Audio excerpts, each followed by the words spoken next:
Hello, hello, hello! Give me 1 minute to start off the mod thingy so I can double check on the chat.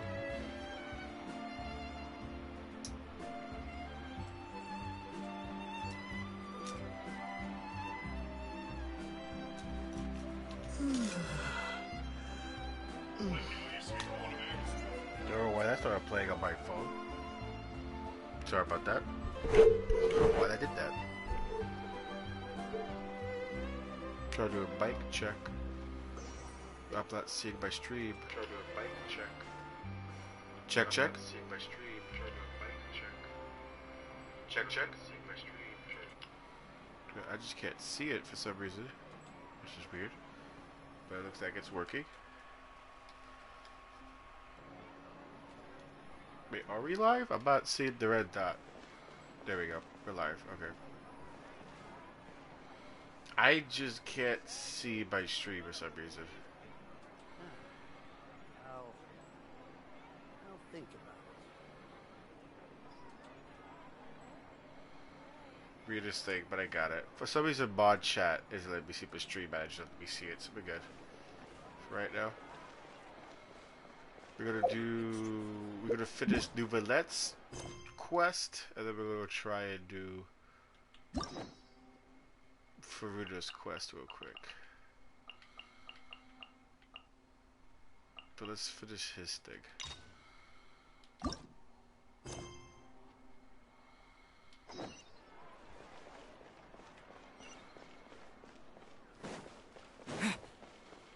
That's in the city, right? Yeah.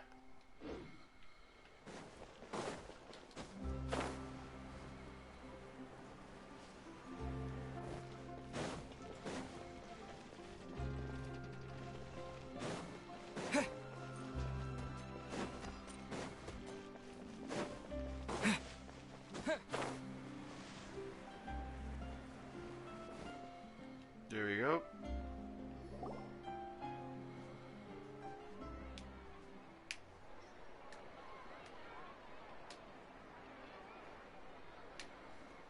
Hello, other viewer. How are you? Hey, Navia, we're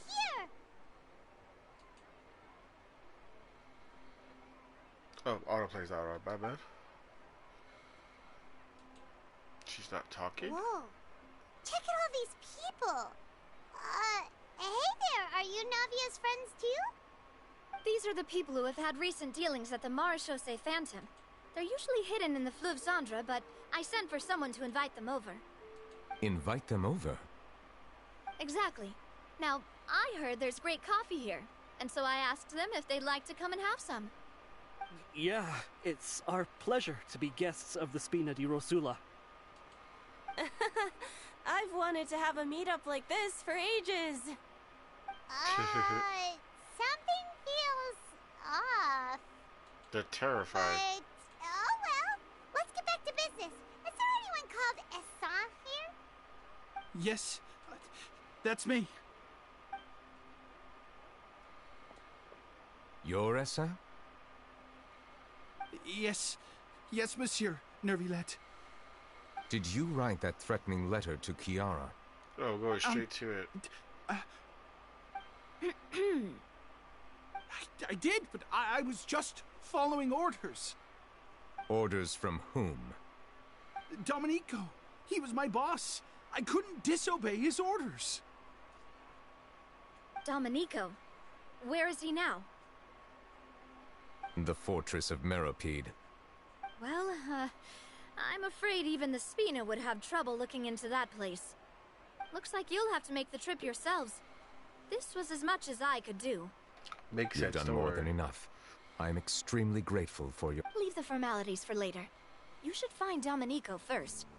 Right. If he really is the one setting up the conspiracy, it'd be best if he's exposed as soon as possible. All right then, let's head to the fortress right now.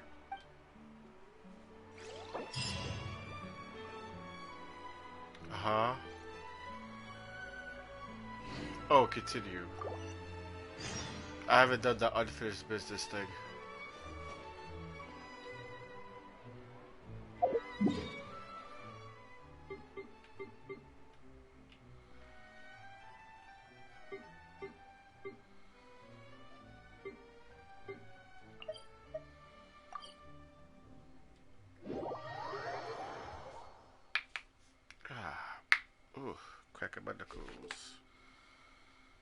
So let's finish his thing, then we start the quest for Furina and see what's up with her. What happened to her after becoming human.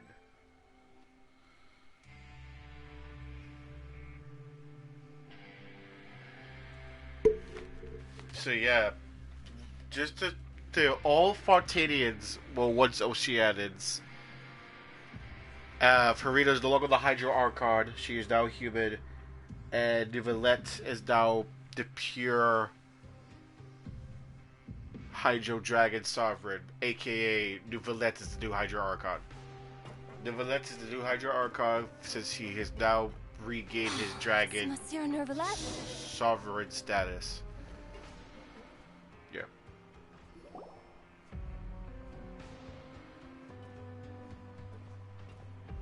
Welcome to the Fortress of Meripede, dear esteemed guests.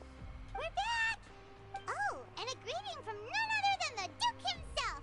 Guess we've made a name for ourselves at this place. This isn't anything new.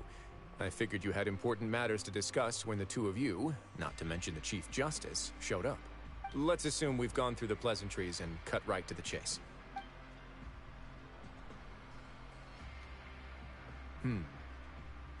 I do remember a thing or two about Domenico. He once attempted to round up the other inmates and instigate a protest. Who does this guy think he is? He once attempted to, I said, meaning that it was over before it even started. And now he's threatening Melazines, is he? To be honest, Domenico doesn't seem like much of a conspirator. Hello The everyone, fact thank that you for the three joining the of you stream. bothered How to are personally you guys? investigate raises a flag. Is there something else going on behind the scenes here? He's got the same concerns we do. So we're just I'm finishing. concerned about this right, incident still because talking. something similar has occurred in the past. I Right. wish to meet Domenico in person and have my questions answered. So we started the main Archon quest. We finished. We couldn't continue the Archon quest until we got far enough in his personal quest, the Valettes. So NPCs were like bugged out because you can't do one quest if that quest NPC is involved in another quest. So we had to do Novelettes. And so then, once we finished Novelette, we beat the main story. We then go do Furina's story quest to see what she's been up to after the events of the Archon quest. So, spoilers. That's an easy one. Let me think. Did I hear someone say Melazine? What happened? Siegeween! Yeah, and we're investigating. The person who threatened her seems to be imprisoned here. Really? Is Kiara gonna be okay? There's no need to worry. Clarande is protecting her as we speak. Well, that's great. But if the criminal's still... Is there anything you can do about this? But she's a Hydro, too. I just peeped that. Ah, head nurse. Do you require me to personally deal with the criminal? Writhsley. Okay, I get it. I'll bring Domenico to you. That's your only demand, correct? Yes. Think of it as more of a humble request. I'm here on my own accord, not to formally transfer a criminal for trial. I urge you to set aside any concerns. Thanks for the trouble. Consider me... Whoa! If Paimon were the Duke, Paimon would take this chance to ask for something really important. Well, were I still a criminal, I'd probably ask for a lighter sentence. But I'm sure Monsieur Neuvillette would reject that. But enough jokes. I'll look for Domenico and bring him to you. Make yourselves at home. Our dear head nurse has mentioned you quite a few times, so I'm sure she has a lot to say. Because she's basically the adopted Please come father with me to of the all infirmary. Miscellines. Ah, and watch your step. There's some pretty dark areas, so make sure you don't trip over anything. God, the animators are fucking weird here. They get lost so quickly.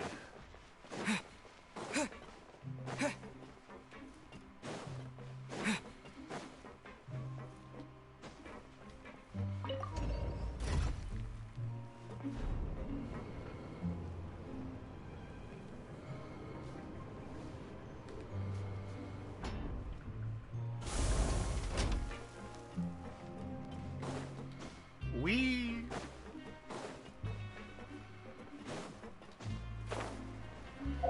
That reminds me, hold up, I want to check something. What does Charlotte need to level up? She wouldn't, because they only had a Hydro boss, right? But she should be chores right here.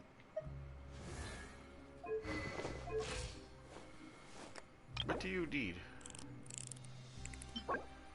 Plenty of those. Oh, you go for the robot boss. Okay. That's no problem. It's just getting more of these shits. Follow the wire. Fire the cellular plate. I got plenty of ice stuff. I just gotta farm that boss.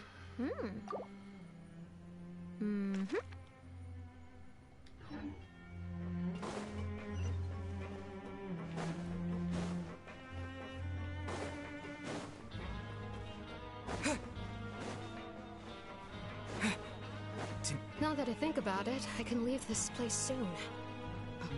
Huh? I'm Oreo, a member of the Mutual Aid Network. I don't know why she was talking. That was weird.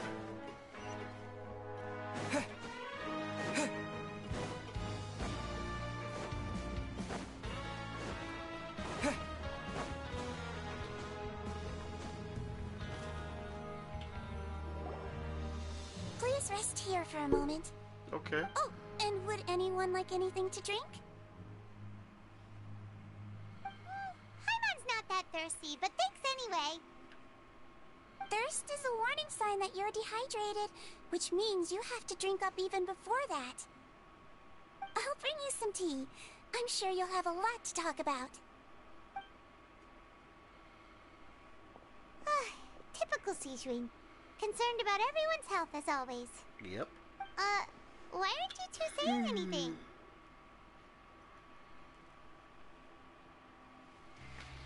You noticed them too. The badges they wore on their chests looked quite familiar. Familiar? Paimon, but if both of you say so, let's go ask them about it. That's not a bad idea. I will stay here and wait for news from you. Okay.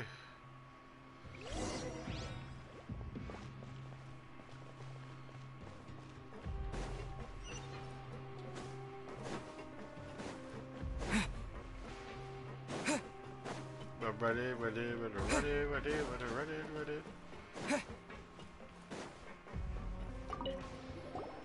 Anything you need? Oh, this? Are you interested in joining the Mutual Aid Network? What's that? We have a very long history, going back as far as 400 years ago. Uh-oh. We have never had many members throughout our history, nor do we have much of a reputation, but helping each other is our purpose. At the same time, Sounds like a pretty neat org.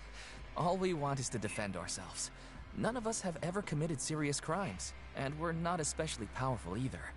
We're at a natural disadvantage here in the fortress, but people won't give us a hard time if we... You're that family group that caused the riots at the beginning, weren't you? Interested in joining the Mutual Aid? If you'd like to learn more, here's our flyer. Help each other, do all you can for further justice. Do not to test just judgment. The above all three principles of the Mutual Aid Network. All are welcome to join. Membership is free. There are no compulsory group events. Okay. Our slogan may have evolved over the centuries, but here, this book is for you. You'll...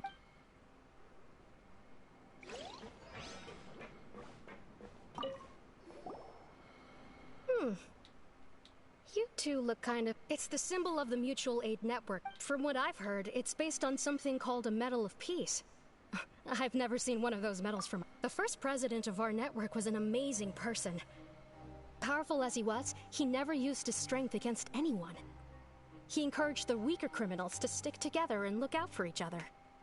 All of us have a lot of respect for him. I don't... Huh. You should have gathered enough information. Let's head back and talk to Neverlet. Neverletta.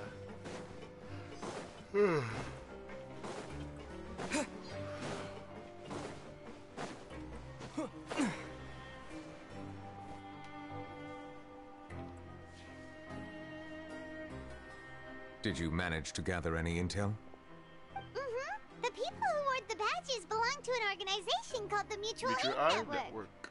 Or BAD, for short. The badge's design was inspired by the Medal of Peace. I personally crafted 2 of them myself. They were awarded to Carol in Vautrin. Carol's medal was destroyed in a fire. The only one that remained should belong to Vautrin. Oh, so the network was inspired by... Monsieur Neuvillette, His Grace has requested your presence in his office. All right. Let us talk to him first and get to the bottom of this situation.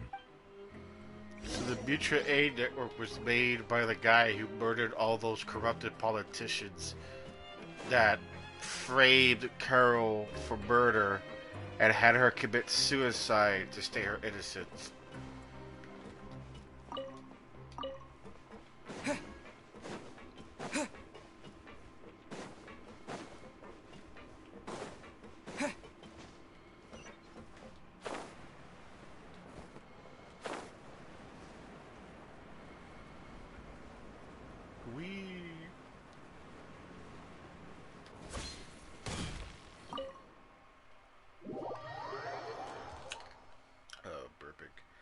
Let's see what's gonna happen.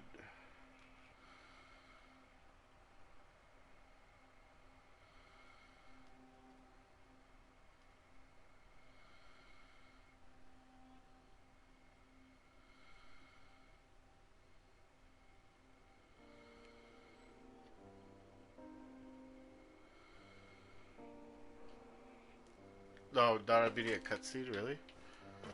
Oh, sorry, I was looking at my phone. I'm tired. I just want to get this thing out the way, so I can focus on other games. Allow me to introduce this fine gentleman, Domenico. Why don't you explain everything to him? Neuvillette? What do you want? What are you gonna do? Kill me? Maybe. Calm down. I merely want to ask you a few questions. Was it your idea to send that letter to a Melusine? Assain has already confessed, so there really isn't any need to keep hiding. Oh, that idiot! I can't believe I trusted him. Let me ask this another way. It was your idea to send that letter, correct? Yes. Who is pulling your strings? What? You're not trying to frame me for something I haven't done, are you? It's best if you realize the gravity of your situation. The Chief Justice of Fontaine has been personally investigating your case.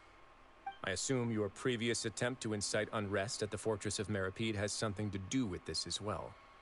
I admit I acted on impulse. I'll tell you the truth. But before that, you must ensure my safety. I can do that.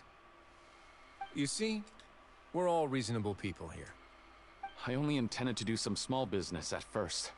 Okay. Someone contacted me about delivering some goods and promised me a generous sum of more in return. After making a few trips, I was suddenly approached by the Marechaussee Phantom. They accused me of smuggling prohibited items, and I was put on trial. But I refused to accept any of that. The ignorant can be rightfully absolved from guilt, right? Well, I suspect that someone got me locked up here so they could get their hands on my goods.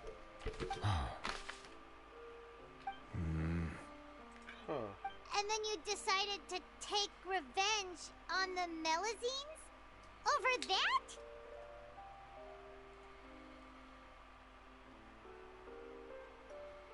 Seriously. My initial target was Neuvillette.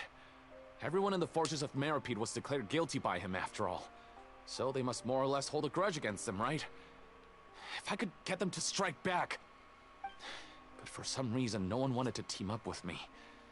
That mutual aid network in particular. What did those nobodies even gain from trying to challenge me? Seriously. In the end, I had to redirect my focus onto Melusines to salvage things. I recall that Chiara was the one who confiscated my goods for inspection. So I asked one of the more approachable guards to send a letter, claiming that I meant to contact my family. But the letter was in fact addressed to Essa.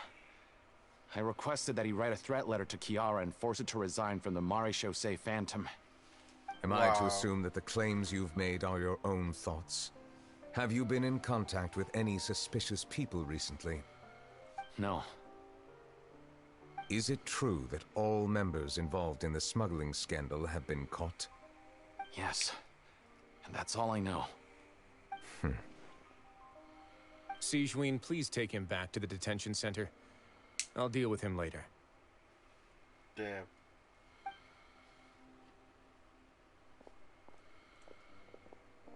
So, Monsieur Neuvillette, you were concerned that there might be a shadowy faction looking to capitalize on the delicate situation with the Melazines to stir up greater chaos? Yes. I experienced a similar incident in the past, so I had to be prepared for any possibility. And how long ago was this incident? 400. More than 400... You might be overthinking this. Time can change a lot of things. Everything's different now. What do you mean? 400 years ago, you and the Melazines you brought to Fontaine were the outliers in society. But in the present day, if someone were to threaten the safety of the Melazines, people wouldn't just sit back and do nothing. I trust that they would make different choices from before. That's right! We saw lots of people standing up for Melazines on our way back to the Palais Mermonia. Monsieur Neuvillette, the Melazines are a species you introduced to Fontaine.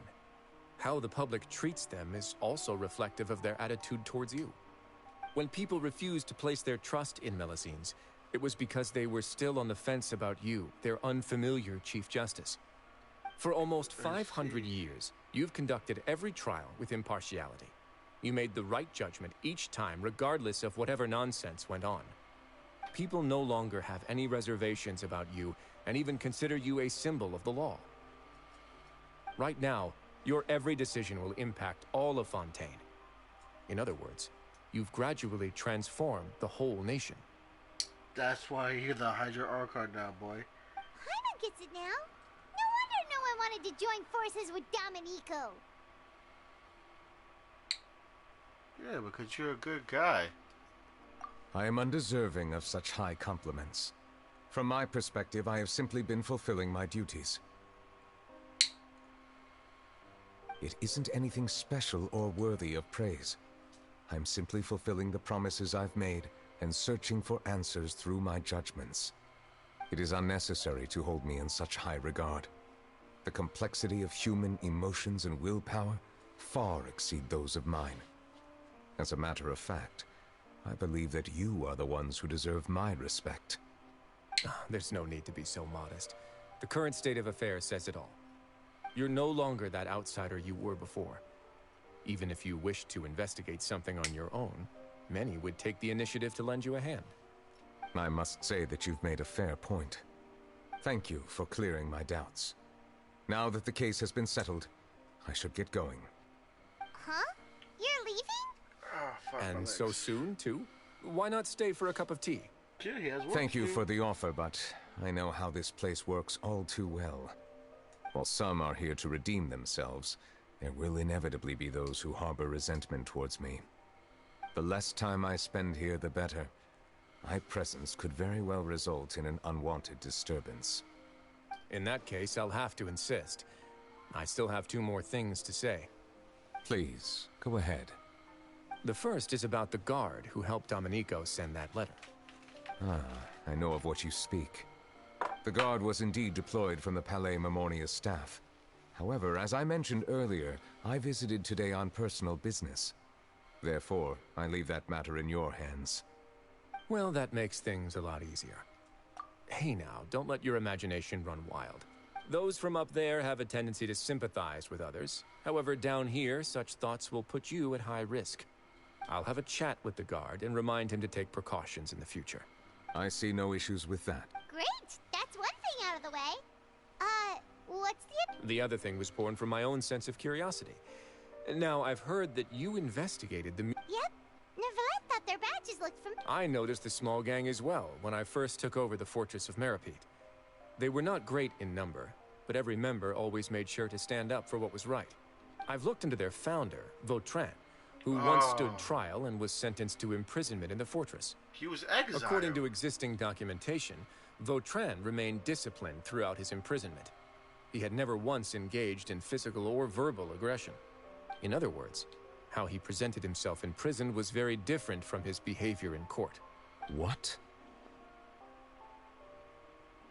During his trial, I could sense that his feelings were complicated. He appeared to be full of resentment, and I believe he had every right to feel that way. Perhaps he had been putting on an act. An act? Neuvillette and Vautrin had a close relationship as superior and subordinate. Vautrin must have known that the Chief Justice would make an impartial judgment. Thus, the more resentment he displayed, the clearer it would be to those present that you were upholding justice. And to those who had been sitting on the fence, Vautrin's act was a very meaningful one. Damn, he sacrificed his own career. Does anyone else have anything to say? Wow. Now's your chance. I don't have anything to say. Apart from expressing my gratitude, that is. He took the fall the roughest way so that Neuvillette can be loved let by us head back. Populace. No need to see us off.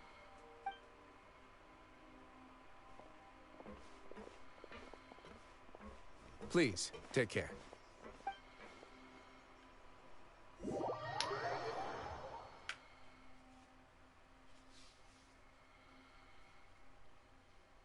That's actually insane.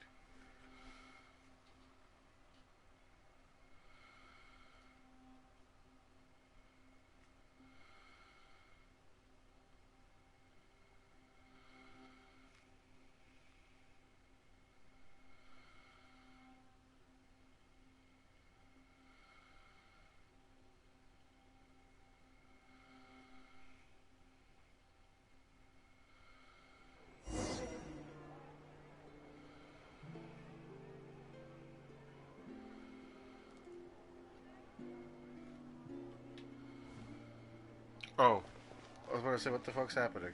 That trial is something I rarely bring up in conversation, but I have always felt deep regret for what happened to both Carol and Vautrin. The words he spoke in court often replay in my mind, as if urging me on to do something. But Risley said he never resented you, right? Isn't that a good thing? I believe I now understand what he wanted to tell me. I feel conflicted about those words. How should I describe it? Surprise, relief, fear, and regret. But this blend of emotions has led me to finally understand some things. Bendito. I would like to hear your thoughts, too. What do you think of me? Bendito. You sweet little thing. Paimon agrees with everything Risley said. As Chief Justice, every single one of your trials makes an impact on Fontaine. What do you think, hey, any comment? What I really think is... So... every trial you've ever judged has left its impression on you. And that's what makes you who you are today. I am so happy they're doing a lot more dialogue with the actual voice actor of Traveler. I like how they're actually doing more of him speaking in game. Because they can't keep doing a voiced option for every time he talks, or a voiced option every time he pick a thing. They should do that just to make that shit faster. But it always leads to the same thing anyway, unless you do like the whole barter system. But it's really cute to do that a lot more and more. I just can't remember what Lumaine sounds like.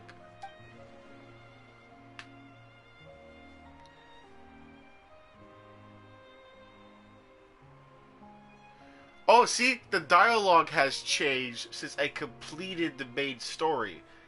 It's not supposed to say as the Hydro Dragon Sovereign. It's not supposed to say that. It's just supposed to say the Hydro Dragon. So the dialogue even changed after I did the main quest, where he became Hydro Dragon Sovereign. He has his full power now. Who the fuck are you? So yeah, it's pretty crazy.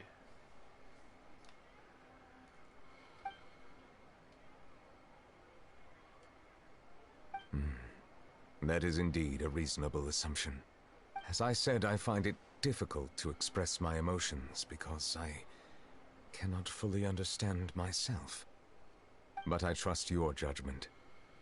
Since some time ago, I have begun to notice the changes that have occurred upon my person. These changes were not due to any specific occurrence, but emerged as a result of time itself.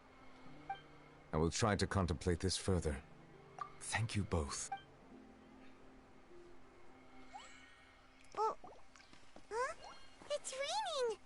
Oh no, Paimon forgot to bring an umbrella! Come on, let's hurry before it rains harder! It rains every time he's sad. Hydro Dragon, please don't cry. Hydro Dragon, please don't say goodbye.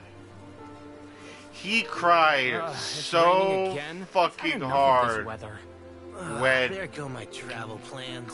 When Carol died. He cried so hard. I know for a fact. Did you read the news this morning? Quick, put away everything on the clothesline. When is this rain going to stop? Hydro Dragon, don't cry. Bendito. Oh, Hydro Dragon, please don't cry. Oh man, you're gonna make me fucking cry. That shit. They're planning to reanimate the monster. We have to report this to the Chief Justice.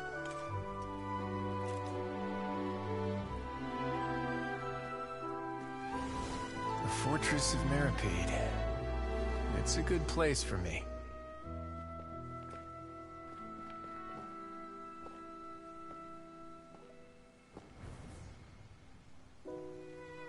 I'm planning to reenactmate the monster. What monster? He owes me so many answers.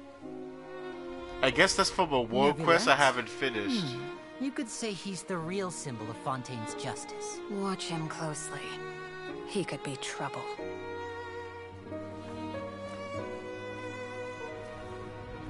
How can two completely different species possibly coexist? Who's been threatening Melusines? Show yourself!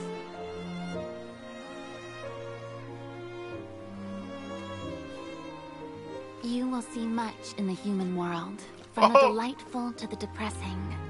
And one day, when you have dwelt among humanity long enough, the original Furina's dialogue. To bring judgment over all as a spokesperson for Fontaine's past. Good morning, Monsieur Neuvillette. The rainy season's almost over. The skies are supposed to clear in a few days.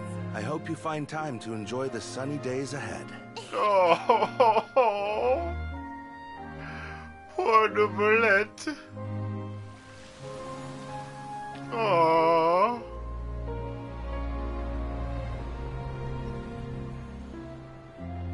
You poor little guy.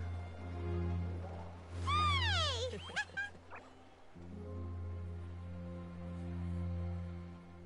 Oh, Neuvillette. Oh, that made me cry.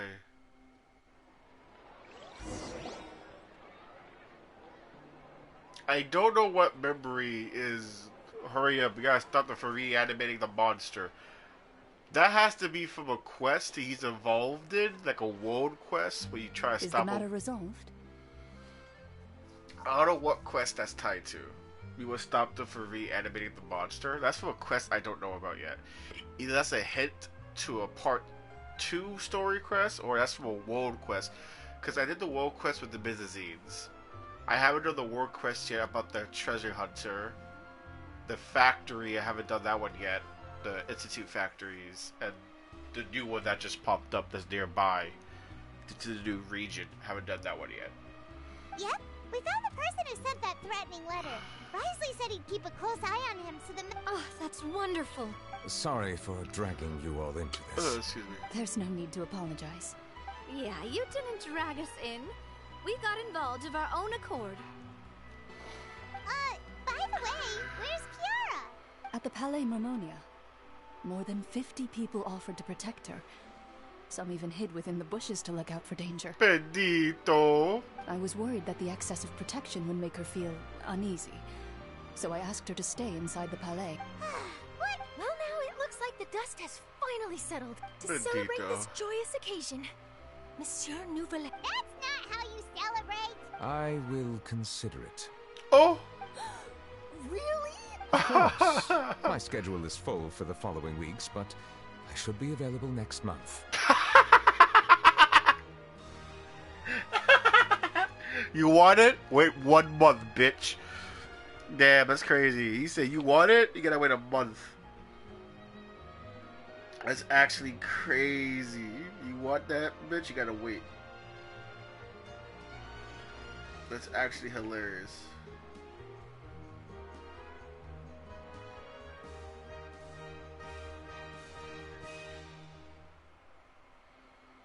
That's actually stupid hilarious. Makes me laugh.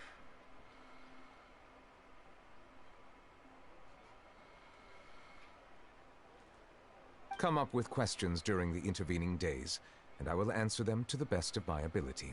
You got a month to figure that shit out. That's hilarious. That's actually hilarious, man.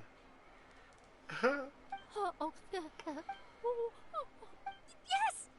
Oh, she Now, don't if you'll care how long excuse she me, gotta wait. I must head back to the Palais and issue a communique to publicize our investigation results. I hope it will assuage the concerns of all.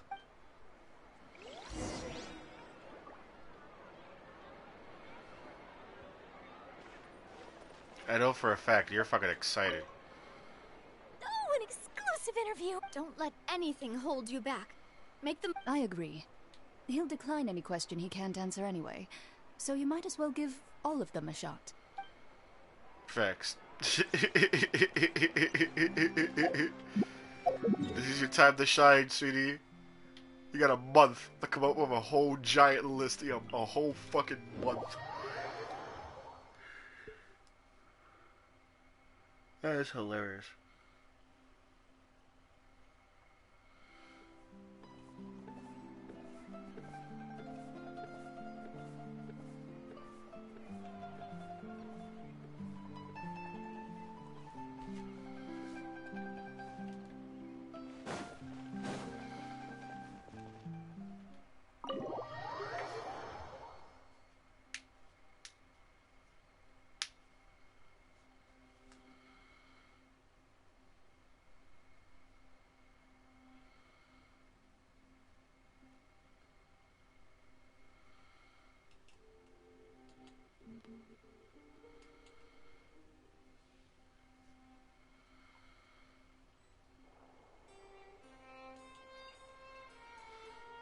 Let's go.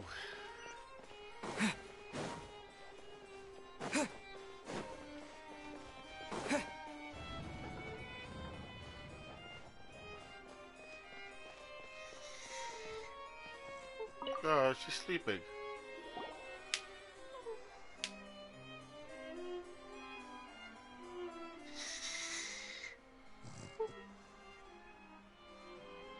Kiara? Monsieur Nouvelet. It's quite all right. I'm here to tell you that we have caught the sender of that threatening letter. You're safe now. Thank you, Miss. And thank you too, Traveler and Big Sis Paimon. Everyone's been so nice to me, so I've always felt really safe. Do you remember Domenico? He was the sender of that letter. Let me think. I can't remember. My memory isn't that good, so I easily forget things. By the way, I saw Carol in my dreams just now. Where's she gone, by the way? I haven't seen her in a long time.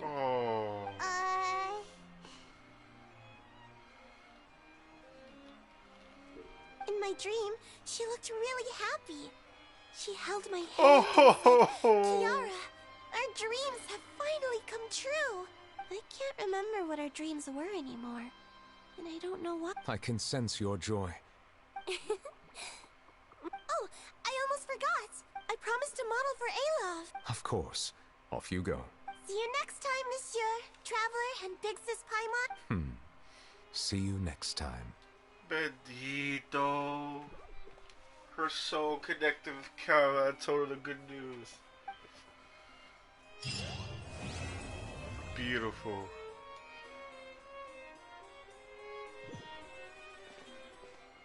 Absolutely beautiful. Alright, you know what that means. We get to do the next one. Also, head up. Oh yeah, I tested out Charlotte.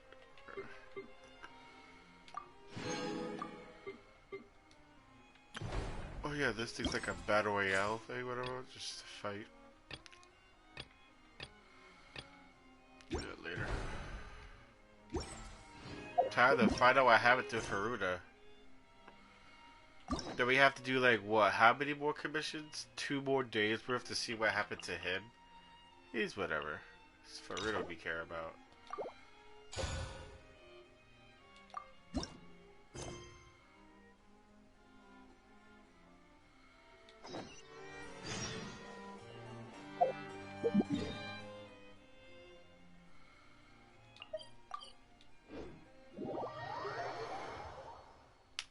Let's see, what happened to Furina?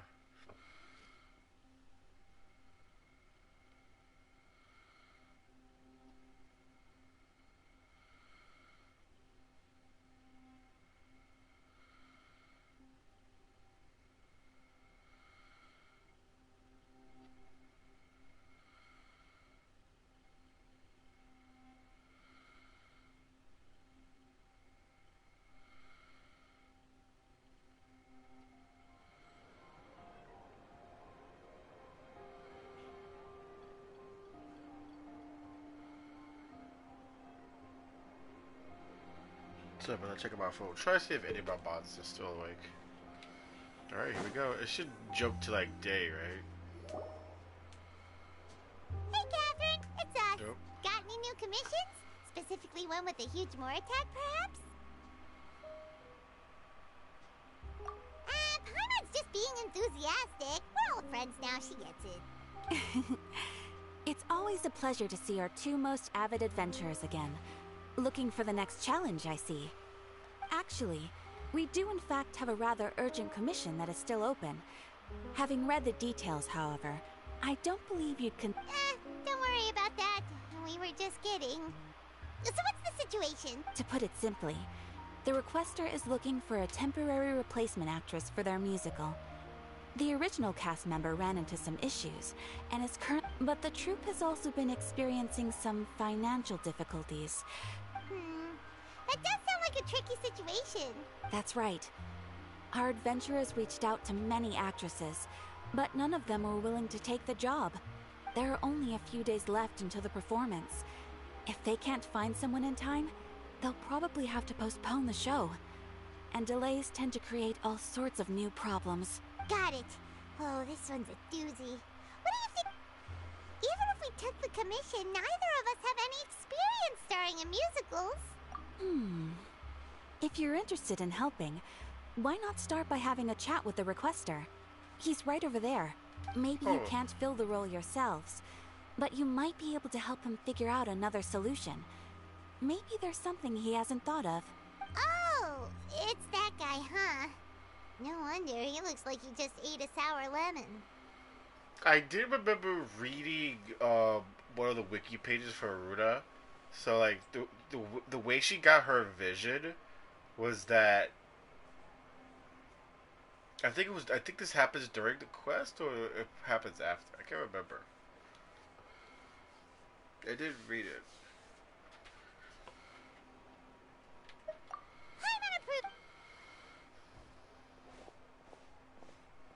Hello there. Are you the guy looking for a new actress? Wait, I know you two.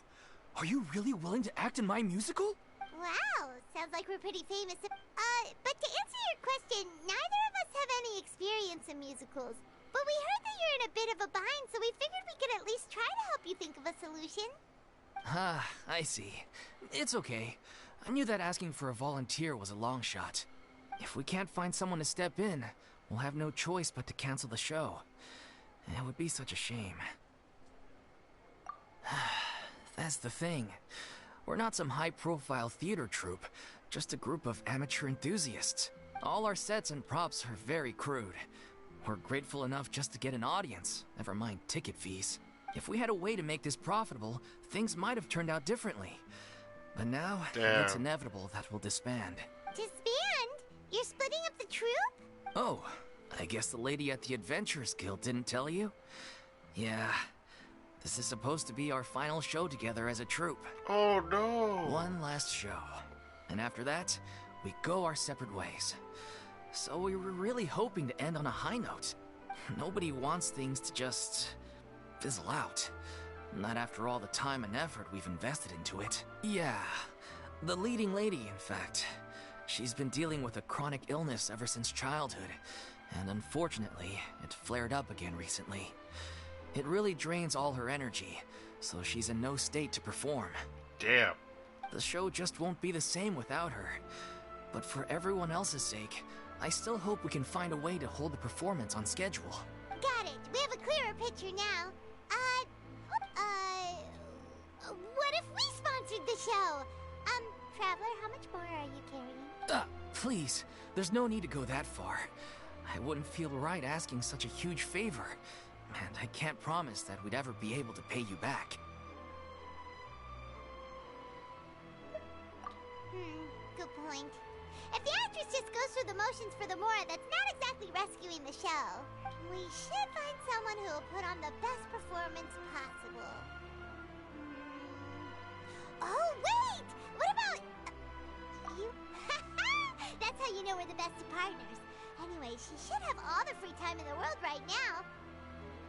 That's fucked up. You can't say, oh, she should have all the free time in the world after she just got fucking...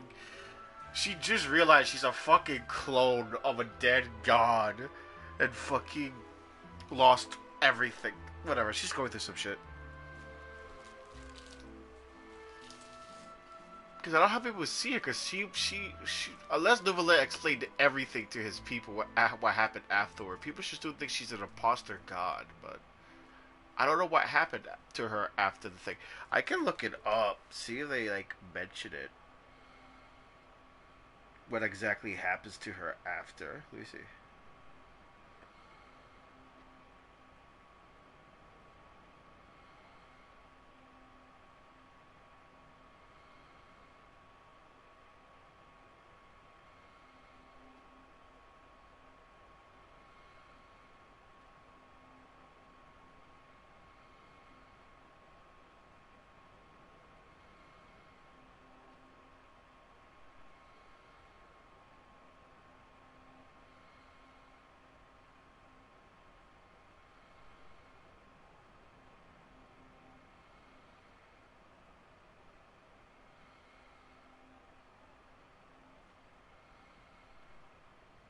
Can't find what I'm looking for. I don't know what she's been up to after doing her whole thing.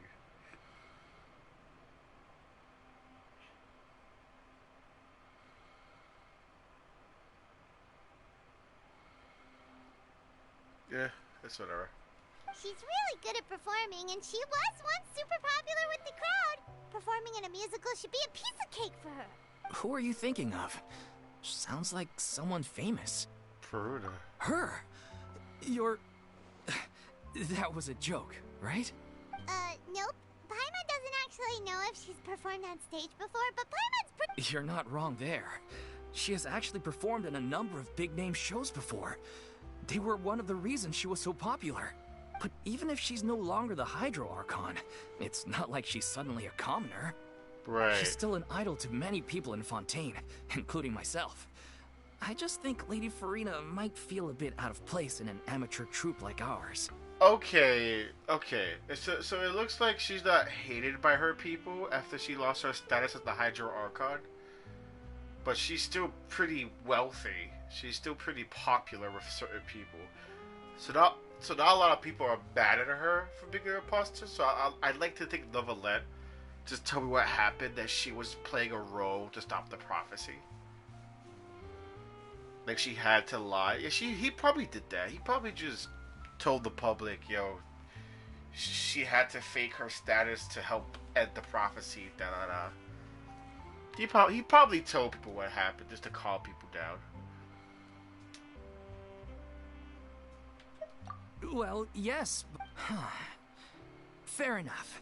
I mean, if she was... I'm sure everyone in our troupe has probably dreamt of performing on stage. Of course, it all depends on whether she's interested. She... No point in stressing about that. And besides, things are different now. There's no reason for her to be all high and mighty anymore. Damn, bro. High and... Bitch, that was a traumatic event. Yeah, people are really downplaying how fucking traumatized it was, bro. That shit was traumatizing for you motherfuckers just laughing about it.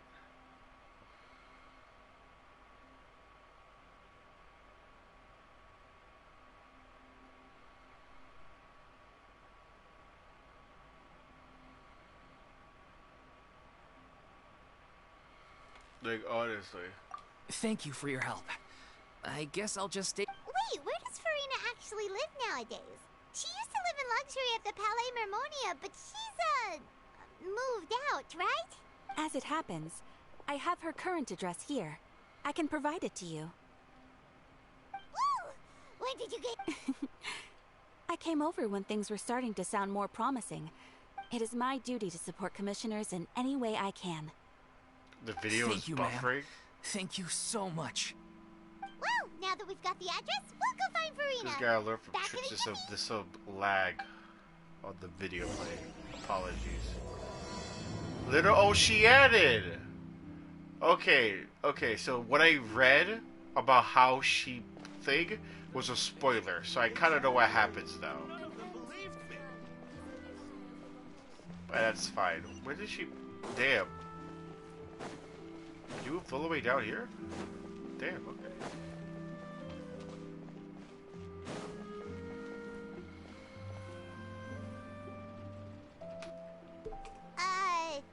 Did Catherine really give us the right address? She lives here? Not that there's anything wrong with this place, it's just, a bit of a step down from the Palais Mermonia. You know, it's common courtesy to make sure the homeowner isn't in earshot when you're denigrating their abode. Oh, she sounds depressed. Okay, when did popping out of thin air become all the rage? First Catherine and now you? I was just out on a shopping trip. I ran out of macaroni, so I went to grab a few more bags. I used to have a much wider range of choices when it came to food. But now I'm finding that simple, traditional home cooking can be quite delicious too. Not at all. As long as you have different kinds of sauces in, you can have macaroni and tomato sauce one week, macaroni and bolognese the next. Oh, sounds like you're really struggling to cope. Damn. Damn. How rude. Questioning my cooking skills. The audacity. It's not like I have a very eventful life these days. Actually, I barely leave the house. So I don't see how it's unusual that my meals are a little simpler now too. Bendito. Besides, I'm sure I could master dishes like la lettre faucilor or blubber profiteroles in no time, if I felt so inclined. Ah, there it is. You don't know how to cook. Oh, shit. Not yet, maybe, but... Anyway, what are you even doing here? I do hope you didn't come here just to ogle at my fall from grace. Let me first be clear that I'm not taking guests at this time. So if you're just here to clown around... Sorry! We're sorry! Please don't be mad! Yeah, exactly! What the Traveler said! Paimon wasn't trying to make fun of you. Hang on a sec, you weren't exactly holding back either. My help? Well, maybe you're forgetting that I'm no longer the mighty Hydro Archon. I don't even have a vision, you know. Don't worry. Right, yeah, so what I read was a spoiler. Specific, and you're the one with the power to help. So what I read was a spoiler. I read on her wiki to quickly see what happens to her afterward. Cause like I read the vision section because I always find it interesting to see how people got their visions, And like for Venti and Zhongli, it mentions how they fake their visions and how Raiden fakes hers too. To how Raiden made hers to put on the robot, and then for Nahida, it just mentions the Leaf Abyss. I just read out the vision things to see her lore, and the entire vision section is basically the recap of this quest. I just realized that now. I spoiled myself, but that's pretty cool. Oh? Well, if that's the case, then. So tell me, what specifically make... Ah, I see. After all, I was once the brightest star in all of Fontaine, well-versed in all the various performing... But, given the present circumstances... How come? It sounds like this would be a breeze. True, but I have made a decision to retire from the stage. Bendito. Although I am no longer required to play the role of the Hydro Archon, the time I spent inhabiting that character has left an indelible mark on me. Bendito. Centuries of pretending to be a different person changes you completely. I'm not the same person I once was. Of course, that can't be undone now. It's too late, and I have no intention of reinventing myself all over again. But at least I can say that I no longer desire to play any new roles. Paimon can understand, but this is just a one-off part to fill in for someone who's sick. Surely that's okay. Whether it's a one-off or not, it's a boundary. If I make an exception to the rule now, I'm just leaving a back door for myself, which would be the same as not. So I'm not going to perform, and that is that. Okay, guess there's no convincing you. Well, is there anything else we can do to help out the troupe? Otherwise, they'll just have to disband without any fanfare. Do you know any other actors who might be interested in the role? Nope. Short and to the point, okay. I've never been great at maintaining relationships. Besides, anyone I've ever worked with probably couldn't wait to get rid of me. Since I'm just an ordinary person now, they'll probably just laugh in my face if I go asking them for help. True, but I mean, could you even blame them? I show up out of the blue, begging and groveling for their help with a show they won't even get paid for? Ooh, no way. Bendito. I'm from embarrassment just thinking about it. Nope, not happening. Well, is there anything else we can do? This performance really means a lot to the god. Have I not made myself clear? You're barking up the wrong tree. I don't want... Sorry. I didn't mean for that to sound... It's alright, Furina. Paimon just wanted to make sure we tried everything. Yeah, I guess that's all we can do now. Toodaloo to you. Bendito.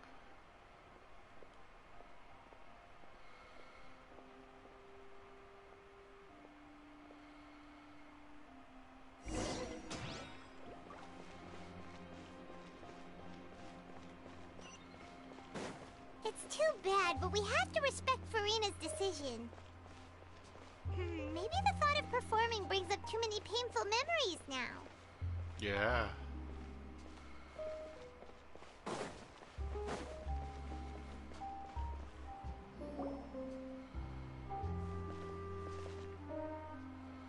Huh? What's going on? Are they arguing? That's besides the point. I'll ask you again. Why did you start looking for a replacement without my consent? When did I tell you I'm going to take a step back? You didn't need to say it. We've known each other for how long now? We know the signs. But you never tell us about your illness, even when it's clearly flaring up. Oh, and that gives you the right to make a decision on my behalf? She didn't even know she was getting replaced. Shortly after you left, the troupe's lead actress came to the Adventurers Guild. She believes that she's healthy enough to perform. Excuse me, but can you both take a moment to discuss something else for now? Sorry. I was just dealing with a little misunderstanding. Sadly, it's a no from her. We tried to persuade her, but she wasn't having it. She doesn't want to play the role for personal reasons. I see. Well, You see, our leading lady has just informed me that she's well enough to make it to the show after all. Staging the musical with the full original cast was... Oh, right! Sounds like everything worked itself out then. Yeah, she'd be livid. We'd get the... Jeez, is Lady Furina really so harsh with people? Only joking, calm down. So, guess we can consider this case closed now. Despite the fact that we failed to complete the commission, we were still racking our brains for ideas on the way... Look, there's no point arguing with you. This is the last chance we have, though. If your illness flares up again, there won't be time to find anyone to replace you. So, are you absolutely sure you'll be able to handle it? The whole team is putting everything they have into this final... Yes, I'm completely confident. I've been taking a new medication from the doctor, and it's working brilliantly. I'll definitely be able to... I share everyone's desire to commemorate all... Every one of us thinks of this troupe as their... You're right. I'm sorry. I let myself... All's well that ends well. Sounds like the show will go on. Sure. Bendito. Wait a minute. Hey, how did you... I was just passing by because I realized I forgot a couple of items on... Alright, I'm coming. No need to drag... Hello? Furina? Didn't you say you were gonna take a rest at home? What are you doing? I was just ever so slightly concerned about the situation. When you came to talk with me earlier, I jumped right to explaining my and all before I even had a full grasp of the situation. I'm sorry, Paimon. Oh, it's totally fine. Paimon didn't take any of that. You really have a knack for asking the most uncomfortable questions, don't you? I felt very sheepish, having had a change of heart after flatly refusing you. But in any case, it sounds like the issue has already... Yeah. When they said they were gonna ask for your help, I almost had a heart attack. There's no need to think like that. And no need to keep addressing me as lady. Just Furina is fine. I was wondering, if this troupe is so... If the difficulties are purely financial, then there must be a solution. You could put the shows on pause while you look for a sponsor, for instance. Everyone seems so devoted to the troupe. I'm sure if you keep chipping away, you'll find a way through. We all want to believe that, but everything's been going downhill ever since we lost our director. She was the heart and soul of our troupe. She kept us going. Oh, please don't tell me she died Her from name was O'Reilly, and she was the founder as well as the artistic director of our troupe. Oh. And tragically, she was a victim in the serial disappearances case. Oh, no. That's actually how I recognized these two.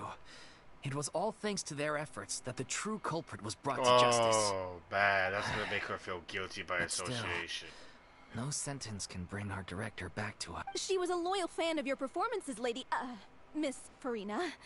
They were what first inspired. She rallied many people around her who were destitute or had lost their sense of purpose in life, and convinced them to join her troupe.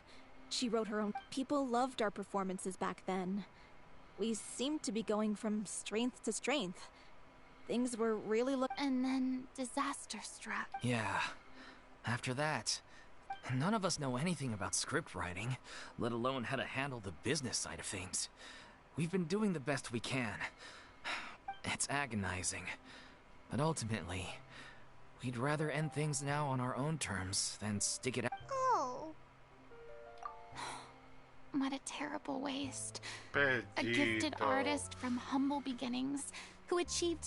I suppose it's fair to say then that this final show, besides being your... Yes, exactly. We all miss her Well, good thing I followed the Traveler here. After hearing... I know what you're thinking, but I by no means plan to cross the boundary I've set for myself. Besides, they're no longer... I can, however, provide some artistic guidance from the vantage point of a highly experienced audience member. But only if you feel this is... Most definitely. Okay. We'll take any guidance that you can give. We unfortunately don't have any budget for a consultant, though. I don't need any compensation. All I'd ask in return, if you're willing, is that you tell me some more about the life and work of your late director. Because she feels guilty by Something association. I've begun to realize since my departure from the Opera Epiclese is that there's a lot you don't see when you observe everything from on high. The law only judges criminal behavior and does not weigh human emotion. The court's verdict can settle the question of criminal liability, but what about all the unresolved emotions of the parties involved? What happens to them? An interesting answer. But if you ask me, take, par exemple, how this troupe pines for their late director. Things such as this I have never witnessed before. Bendito. Still a fan of your old dramatic model? You just want to get back in on the action. No. This is a completely different situation. The name's not Swine, it's Paimon! Would you be willing to join me? Come on, take a break from adventuring to listen to a story. Thank you all so much. Our director was a huge fan of Miss Furina's performance. All right, follow me.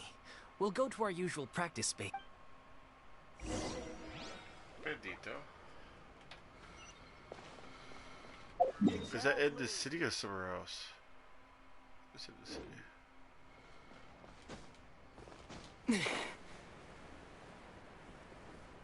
to get out more.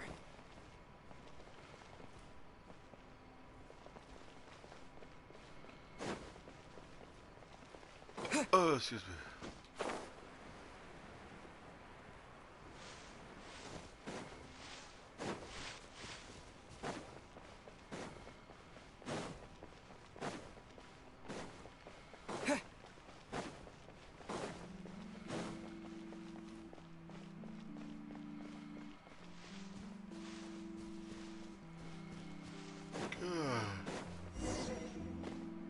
Oh, okay, I want to tell you something just happened.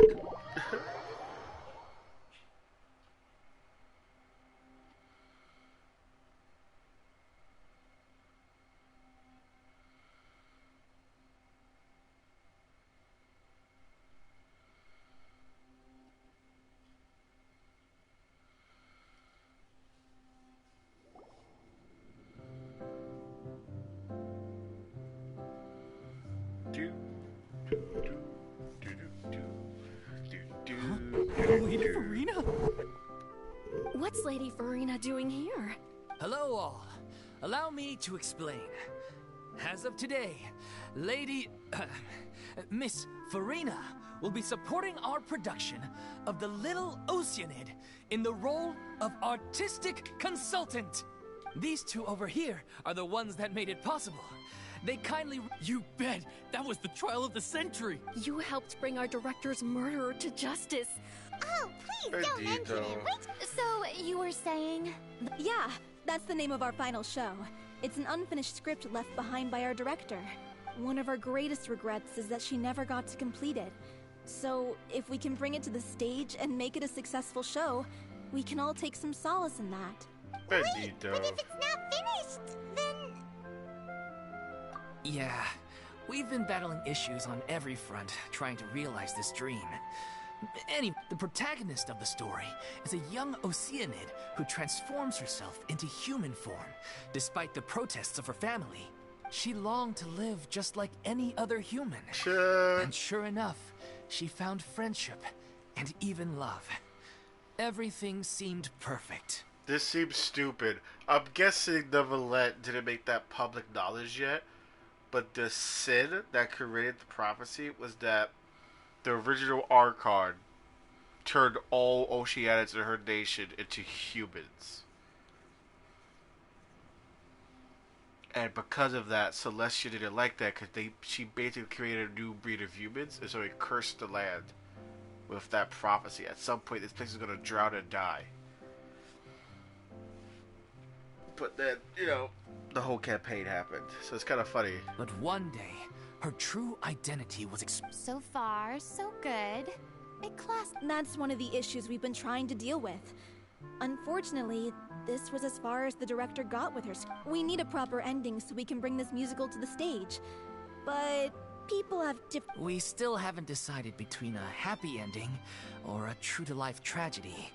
By true to life, You mean the director's sudden disappearance? Yeah. Like they say, truth is stranger than fiction. But then there's the question of whether we really want to use the stage to pass our raw pain onto the audience. Exactly. A lot of the time, people come to watch a show just hoping for some light entertainment. We have to consider their emotion. And one last thing. We're still waiting on confirmation from 2 of our main actors. The first is Paulo, who plays the protagonist's lover. He's locked himself away to focus on writing an ending for the script. But the deadline's passed, and we still haven't heard from him. The other is Villemont, who plays the main antagonist. He took the director's death pretty hard. Hasn't set foot in the city since. He did write to us, promising that he'll be there for the final performance, but we haven't seen... Huh. Although, now that we have Miss Furina helping us... What opportunity? Maybe you're unaware, but... Our director was constantly singing your praises. All of us look up to you as a role model. Bendito. Oh, stop. You're making me all flustered. Although, not in a bad way. I suspect the reason they're dragging their feet is that they have their doubts about whether the show will really go ahead, considering all the issues you've been... But one by one, all the obstacles are... Makes sense. Okay, priority number 1, he went back to Poisson a few days ago. Said that staying in a friend's home might help him to relax and escape the feeling of isolation. I thought the last thing his friend would want right now would be to take visitors, given that Poisson was flooded not too long ago. But I guess it's the opposite. Yeah, maybe he could use some company. Poisson. Oh, Bendito. Nothing. I suppose my presence will be indispensable if we are to restore his... So, allons-y. To Poisson! Poisson?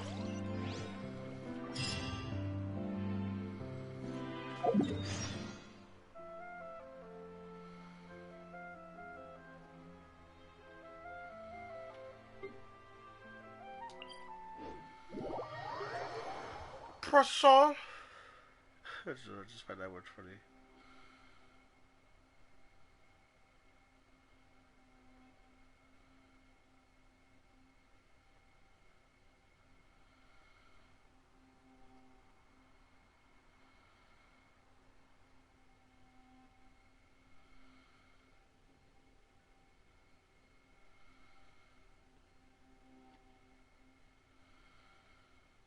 Loading, loading.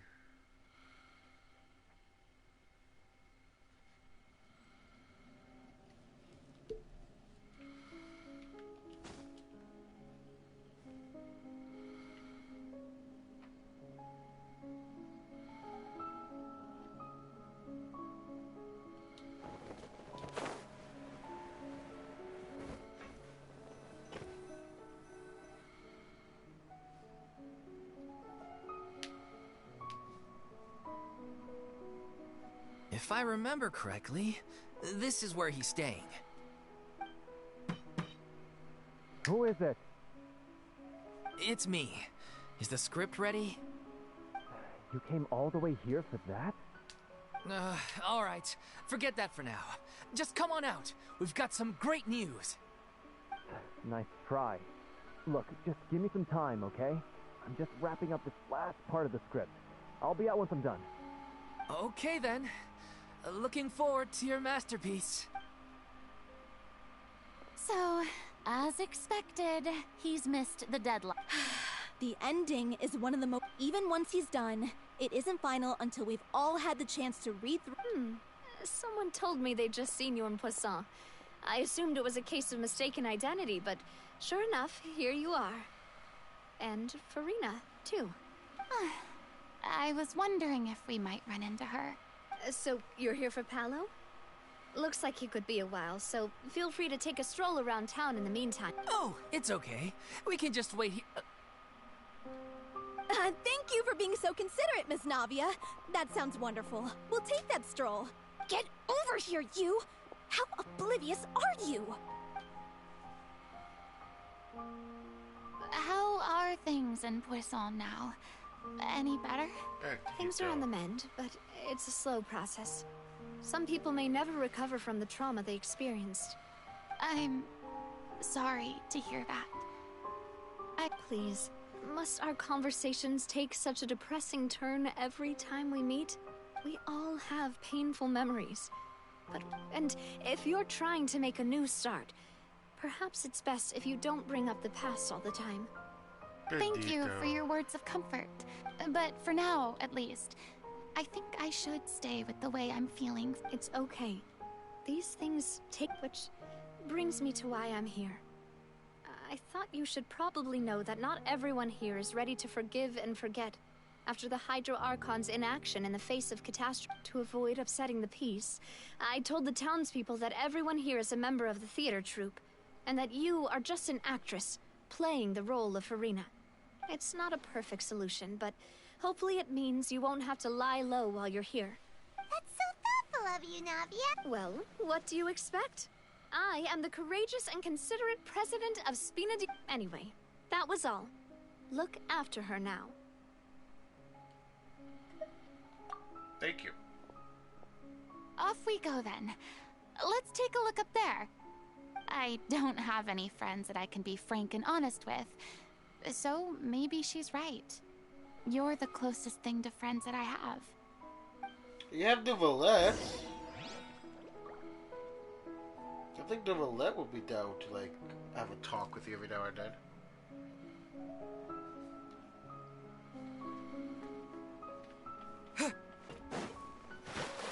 I fell.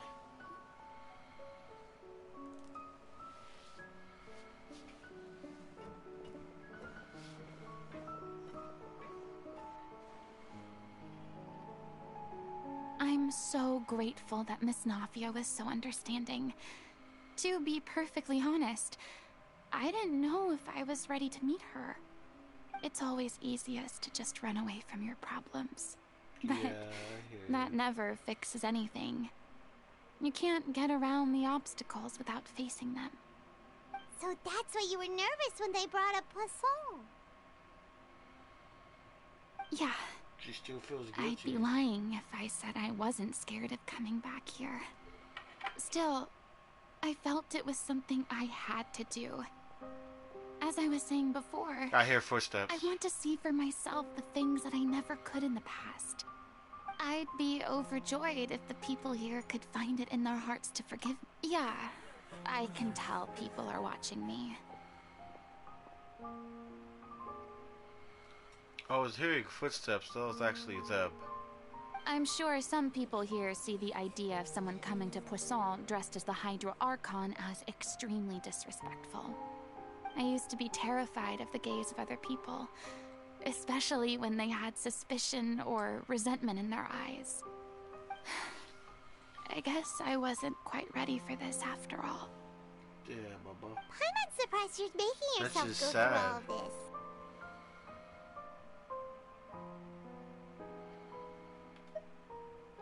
What do you mean by that? You expected me to just keep running and hiding from my responsibility forever? Look! There seems to be a crowd gathering over there. Probably time we made a move. How about we check out Spina di Rasula's ship? We should have a view of the whole of Poisson from there. I really hope no one tries to start a fight with us. That would really be bad. And I mean fucking bad.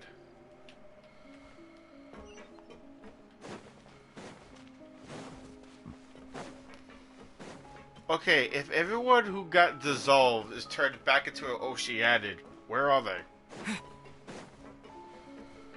Why are these Oceanids present yet? Where can we fight them? Can we just not summon these Oceanids, give them a physical form, and just have them be one with everyone again? Was that not an option?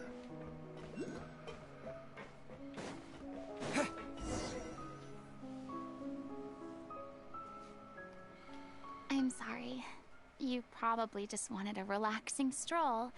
And here I am dumping all this heavy stuff on you. We don't mind. It's actually refreshing to see a different side of you. Great. Well, I appreciate your company, so please don't disappear just yet. I don't know whether you can tell, but the years of suffering and loneliness aren't the only reason I have a hard time facing up to who I used to be.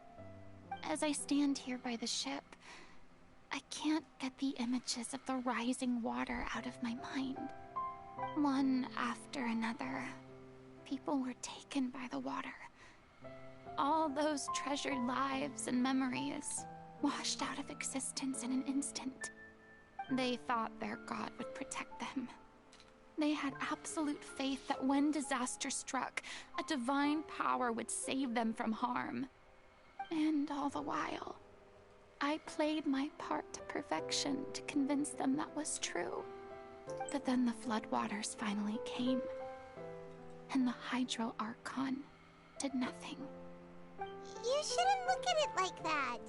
You were only doing your duty.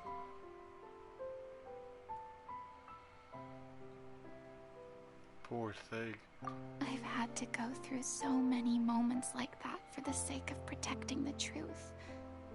As time went on, it got harder and harder to bear, and I became more lonely and isolated.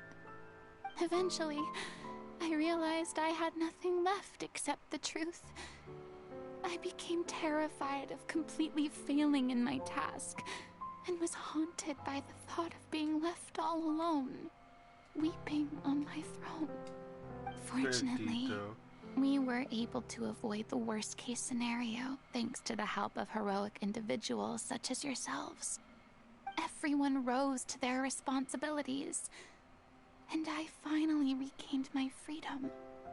But on some level, freedom also means no longer being needed. I have no further use to people. Paimon would have never imagined you'd see it that way. Just leave, sweetie. Go somewhere else. Go to reward? fucking Mondstadt.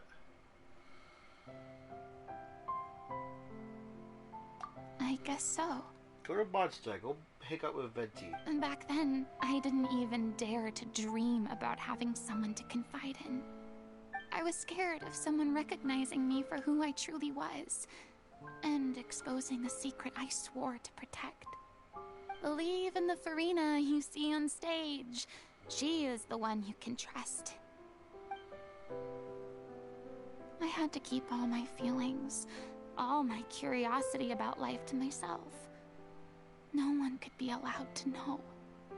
That's what I really meant when I said I'm no good at maintaining relationships. So that's where you were coming from. Paimon totally thought you were just a bit of a diva at heart. Could you please get off my case? I don't know what's gotten into you today. I'm making an effort here. You could at least try to do the same.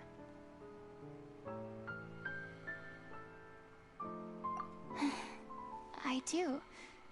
I once had nothing but the truth, and now I'm finally free to live my own life again.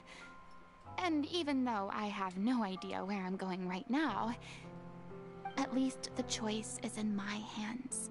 Yep. All right, it's about time to head back. Paulo should have finished the ending by now. Sure. Okay, let's head back and check it out. I really hope our Angry Bob does not form. That would really suck for everybody.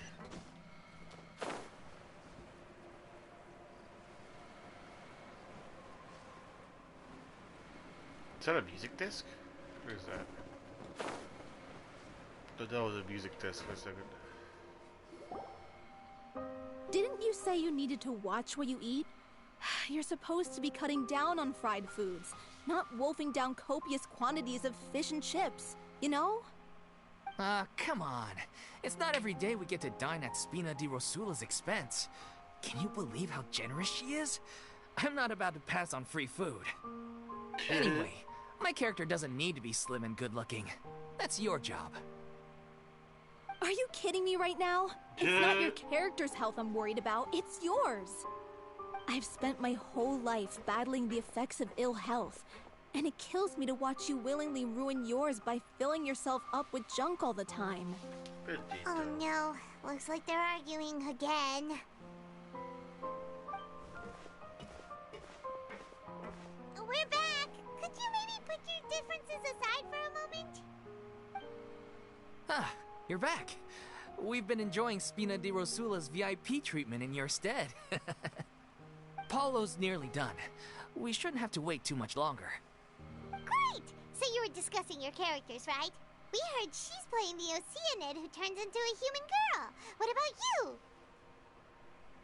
Me? I'm an Oceanid too. He was originally supposed to take the form of a crane, but he outgrew that role. Well, the costume at least. So now he's playing the boar instead. Sorry. Oh my god, Paimon. The boar's not a bad character, actually. He's the one who raises the little Oceanid, yes? That's right. He has some pretty memorable lines too, like when he imparts some solemn words of wisdom to the little Oceanid. If you become human, you can reveal your secret to no one. You will face suffering and loneliness. Is this truly what you want? Bro, how the fuck is this writing relating? That sounds kind of familiar. Bro, how the fuck is this It's shit? the most important line in the whole script. I think it's a symbolic statement about our director's life and legacy. Bro, how the She fuck? kept quiet about all the trials and tribulations she faced in running our troupe, allowing us to devote ourselves fully to performing. Bro, how the fuck It did was she know only that? after she was gone that we realized how tough her job really was. You mentioned earlier that the troupe is like your home. Yeah. I was born with an incurable illness, and once my family found out it couldn't be treated, they decided they didn't want me anymore. Oh, what? I spent some years taking whatever work I could find and trying to manage my illness with various Dumped medicines. you on the side of the fucking road? Whenever I had a bad flare-up, I'd be lying in an alleyway for days at a time. Oh my god. It was like that until the director found me one day. She told me I had a great voice and asked if I was interested in studying singing from her. Are you joking? I said yes. She took me under her wing, taught me to both sing and act, helped me find Mora for my meds, took care of me when my condition decided to flare up. Wow. I know it was all a huge burden on her. She sounds like a really incredible... She really was. She gave everything she had to her troupe and the people. I was a lost child too when she found me. As the child of a murderer, my parents weren't around when I was little, so I got sent to an orphanage. The other kids were always picking fights with me. They'd say things like, "Come on, you must be pretty tough if you're the son of a murderer." What the fuck? It was just to taunt me, though. I was an easy target, and they knew it. Okay, what? You're the son of a who? So what was abandoned? What you mean your father's a murderer? Who was your father? I can't remember now. Second, why do I suddenly think fucking the Fatui bitch father, the knave, is the... It really sounds like the knave is the director. She just faked her death or something. I don't know. This is kind of sus how that play is really relating back to Furina. One day, I got beaten up so bad that I just couldn't take it anymore. So I ran away. I lost all faith in humanity by that point. Thought the whole world was out to get me. Let me guess. Fortunately, the next person you ran into was the director. Yeah. For the first time in my life, I was somewhere I felt safe. And I promised myself I'd stay here until the day the group parted ways. The day you hoped would never come. How times change. Oh, you're finally done? Get your butt over here. There's someone I need to introduce you to. This is our new artistic consultant, Miss Furina. Furina? The Furina? Oh my god, how did you manage to wrangle that? Please, the honor is all mine.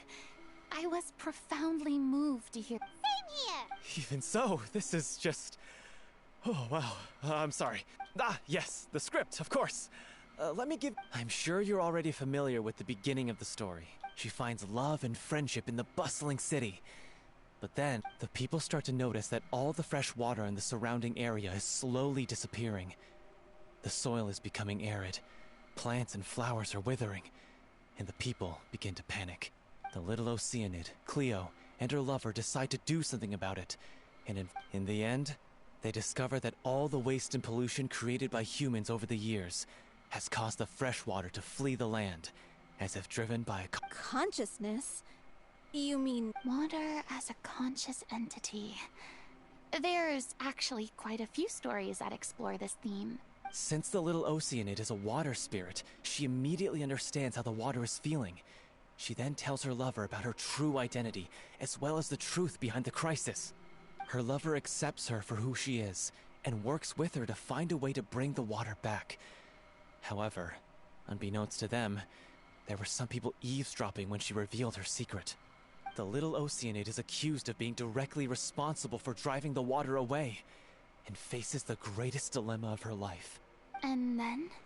In the end, she makes the brave decision to sacrifice herself to save her lover, and the rest of humanity. Huh? But didn't they all treat Cleo like a villain? Why would she want to save them after that? Well, she mainly wanted to save her lover, plus everyone who'd stood up for her. Through her love for her human partner, she was able to find an even greater love, one that extended to all of humanity. Surely the biggest strength of Cleo's character.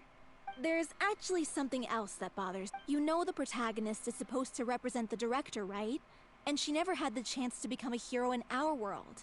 If we're serious about dedicating this show to her memory, we should make... What about if... the little Oceanid is hounded to death by people who hate her, her lover makes sure her secret never gets out, and humanity continues down the path to extinction. No! That sounds like too cruel of an ending to me. And perhaps a little irresponsible to present to the audience. That ending would be a perfect mirror to Director Aureli's death.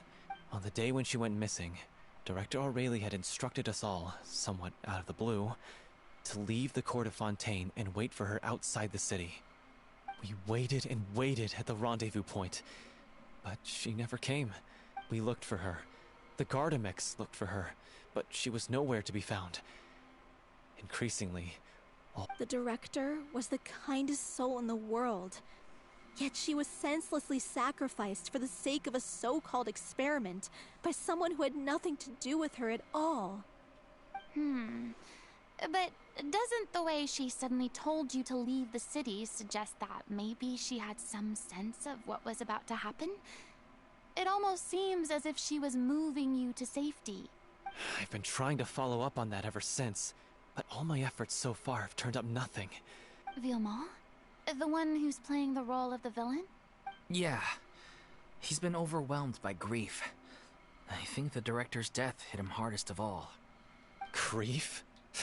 Guilt, more like. Also, I have a hard time imagining because... Well, speaking... What? You kept that one quiet. It's time to be upfront with you all. No more keeping secrets from each other. Well, I did tell her how I felt once, but she turned me down pretty much straight away. She said that we were all like brothers and sisters to her, and she... Not that it came as a shock or anything. It was what I was expecting to hear. I said, maybe one day in the future, when everyone's settled into their own lives, well, maybe then she could... And now... Oh, Paulo. Damn, this is So if tragic. I'm the one writing this ending, then I'm gonna make sure it does right by In that case, you have to straighten things out with Villemont. We've all had our differences of opinion over the ending, but those two have never seen eye to eye on anything. One of them has to compromise if we're ever going to reach a final decision. Well, if that's where we're at, looks like it's time to go visit. Are you ready to face the truth? Honestly, I'm slightly terrified. But for the sake of our final performance... Funny you should ask, though. You really do get what I'm going through right now. I certainly do. Come on, everyone. Allons-y. It's funny when they start speaking actual French.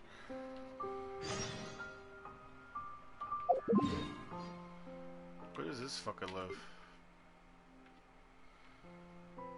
Oh, what the hell? Why so far?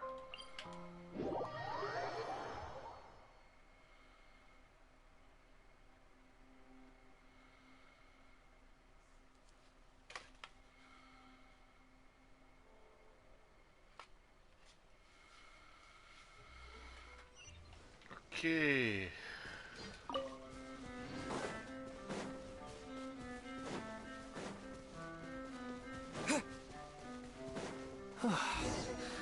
This is tough going. Delphi, are you sure you can manage in your condition? I could ask you the same question. Try to keep up.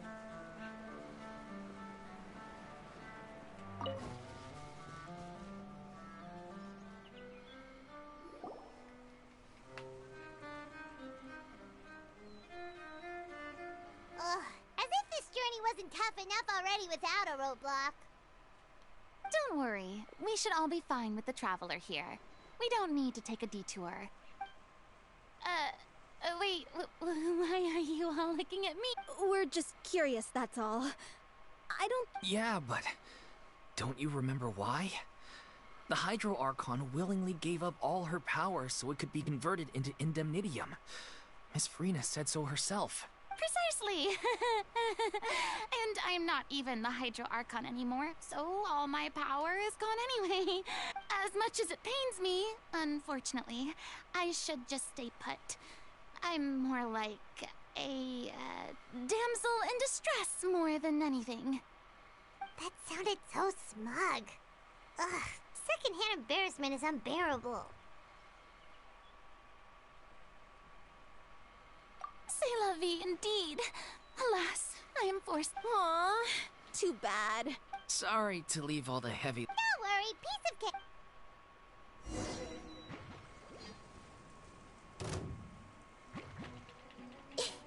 There is no escape. The audio's bugged. This is the audio bug we've been mentioning lately. Yeah, they... Oh, you fucking little shits. Yeah.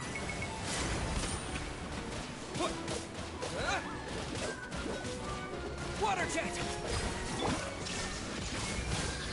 Huh. Committed to memory. Go, Barb. Water jet. Shine down.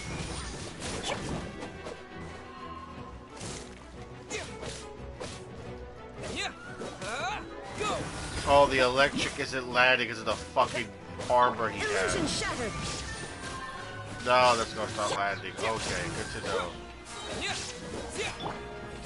Like, why is nothing hitting him? I'm like, oh, that's why. Water jet.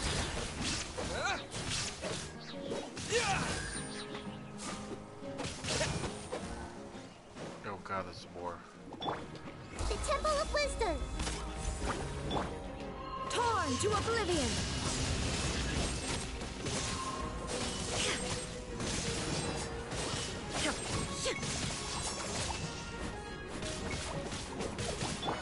Committed to memory.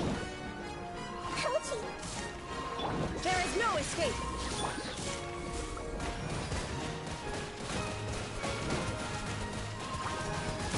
Water jet.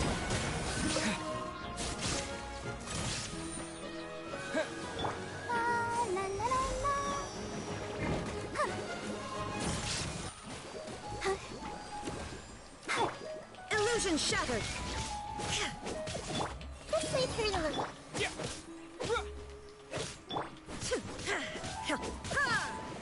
Fucking break already, goddamn.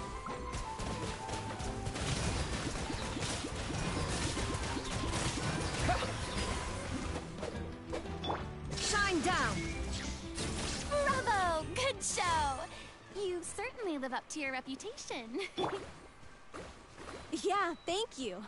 Anyway, the path is cleared now, so onwards and upwards.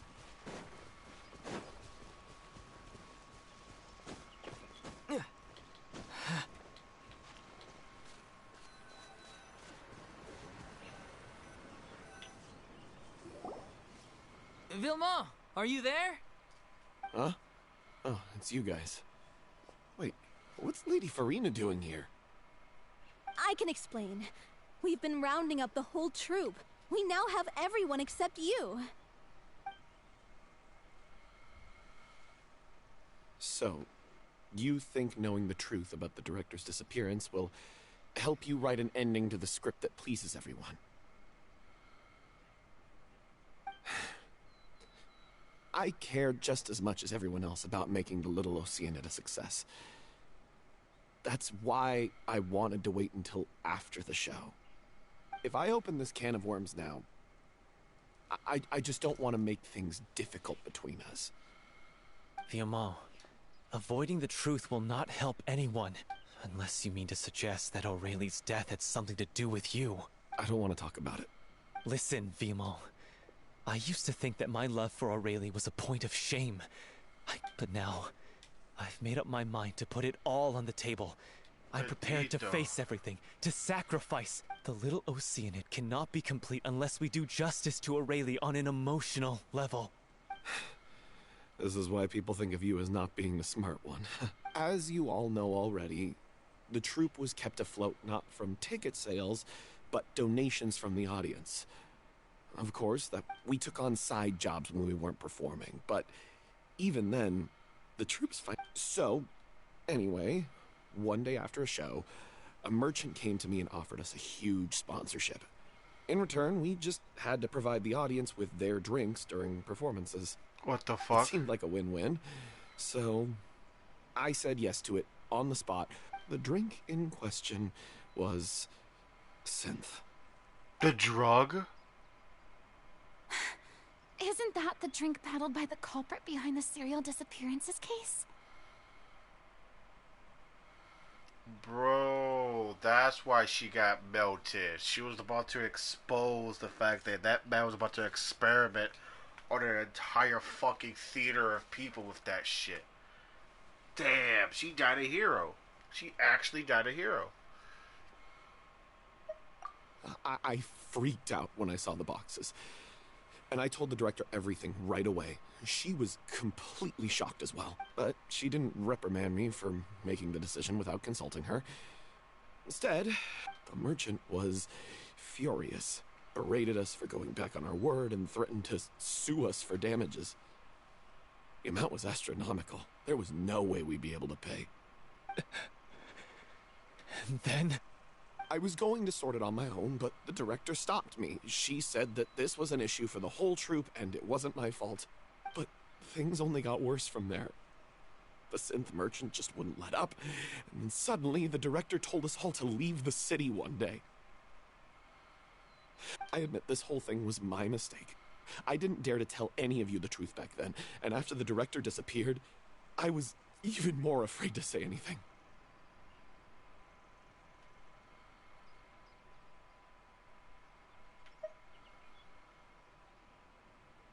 Yeah, I got Aurelie killed. There, I said it. Happy now? Hey, don't say that. You traitor! You knew Aurelie was in danger. Why in God's name didn't you tell us? What do you mean, you were afraid?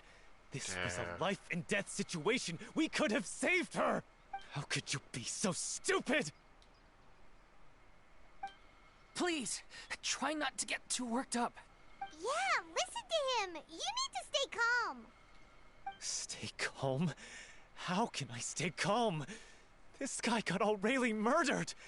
And he has the gall to try and high-road us, claiming that he kept his mouth shut for the sake of the show. How about taking some responsibility for what he's done? Damn. All I can say is I'm sorry. Truly.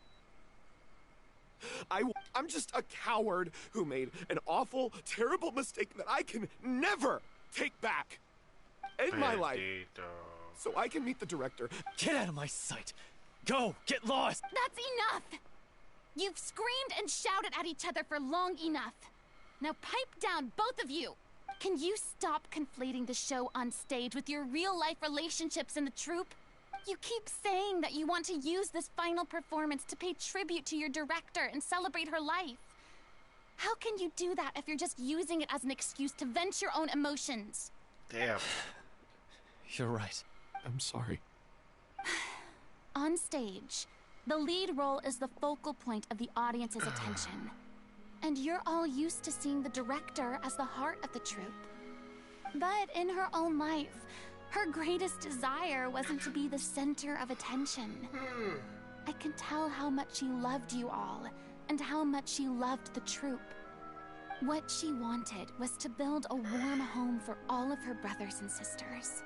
To shield you all from the storms that rage in the world outside. That's how you should remember her. And that's what you should be celebrating.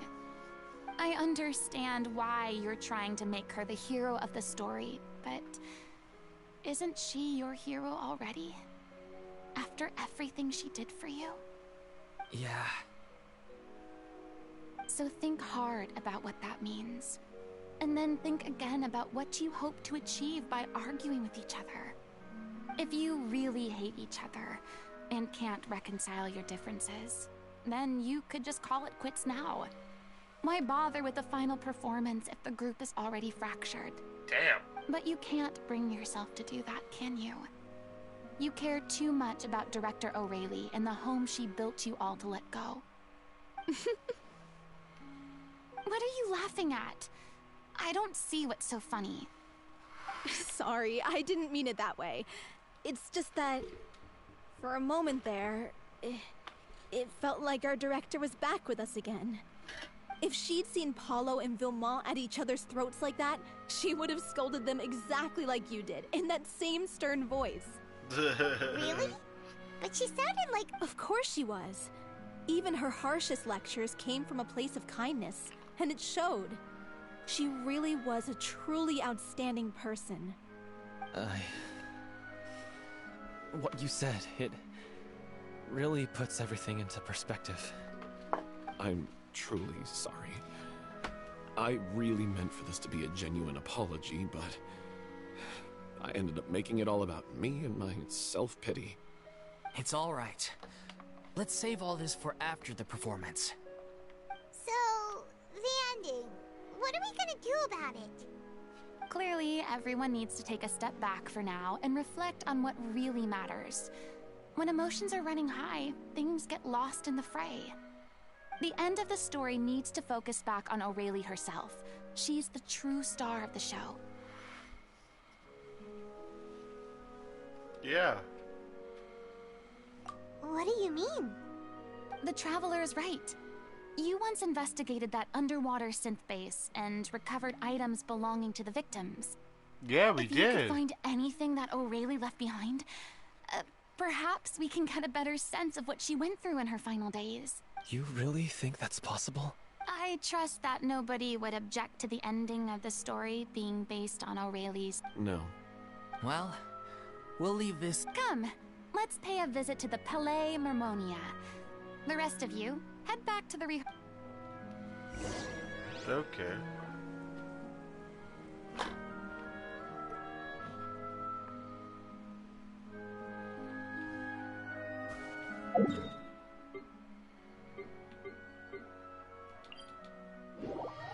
Right, we did.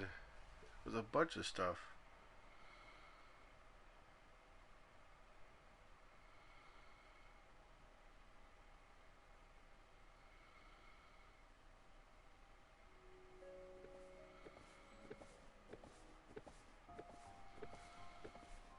Little feetsies.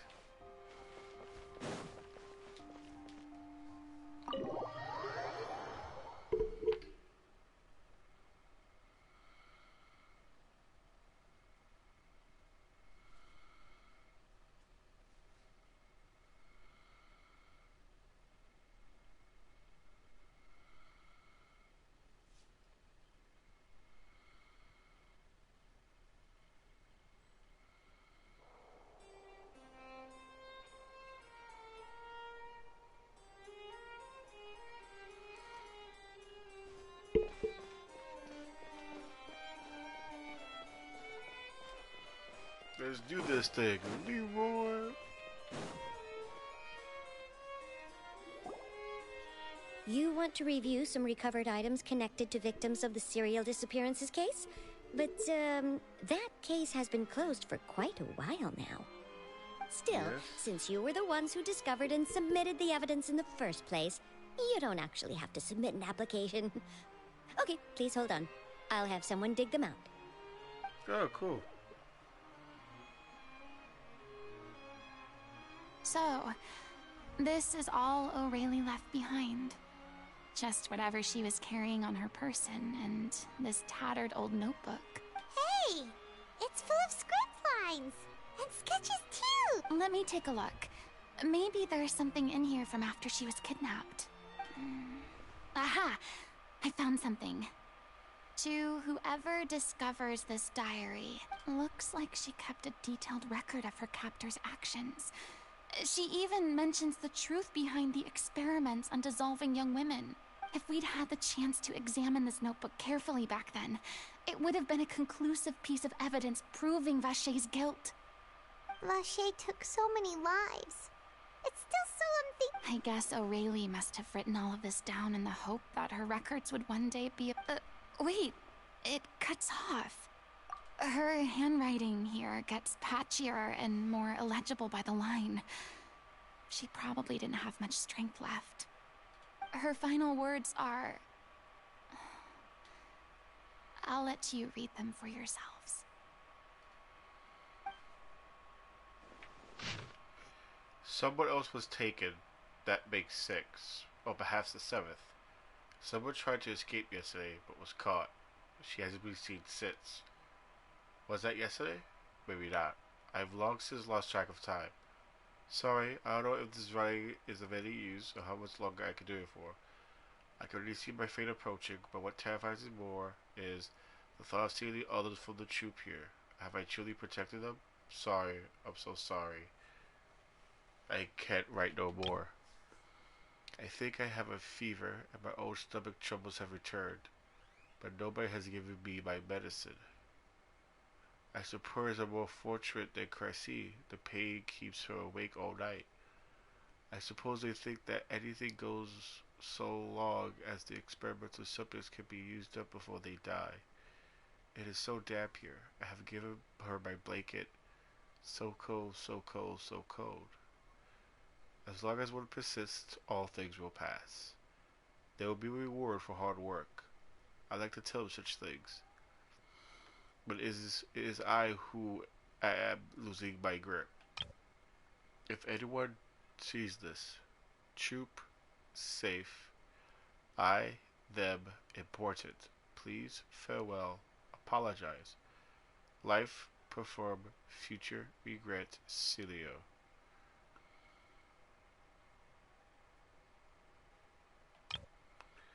From this page onward,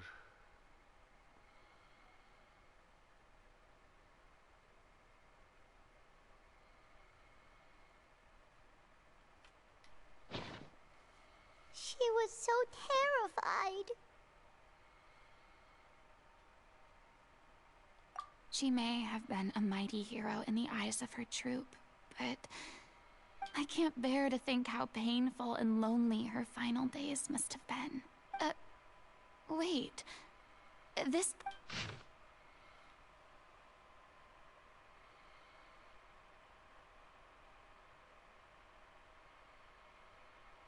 Flipping through the notebook, the lyrics continue. However, one page has been torn out, folded up, and placed next to the last blank page. At the bottom folded, it seemed that they took both great effort and great ideal to time to write. If you become human, you can reveal your secret to no one. You have faced suffering and loneliness. This is truly what you want. Because I am an older sister to them, I love them. If you become human, you can... Isn't that the most important line in the Because I am an older sister to them. Oh. So she didn't regret her decision. Even as she sat in silence, waiting for death to come. I'm sure this is what the troop would have hoped to hear as well. She had their utmost trust, admiration, and love. And she truly deserved it. Damn. Let's go. It's time for them to learn Director O...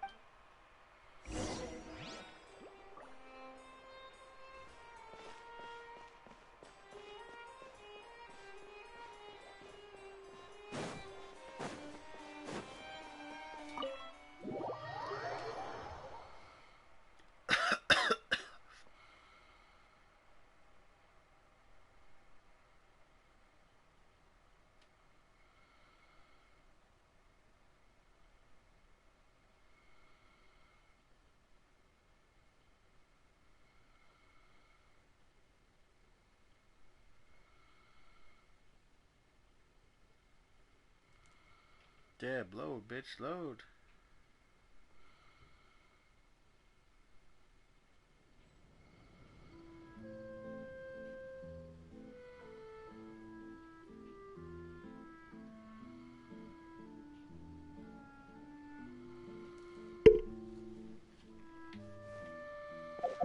Is it directly below me by any chance? Still, I could probably fly there though since they're high up. Just gonna watch my running meter. Wee.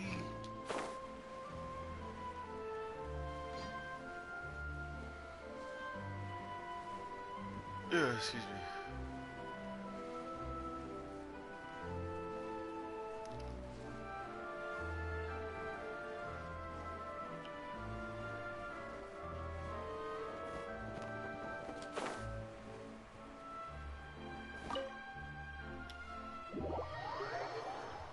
Ah, my legs.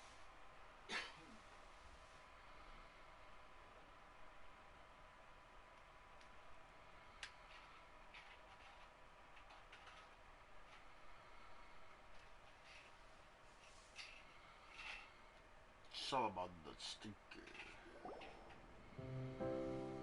Let's see.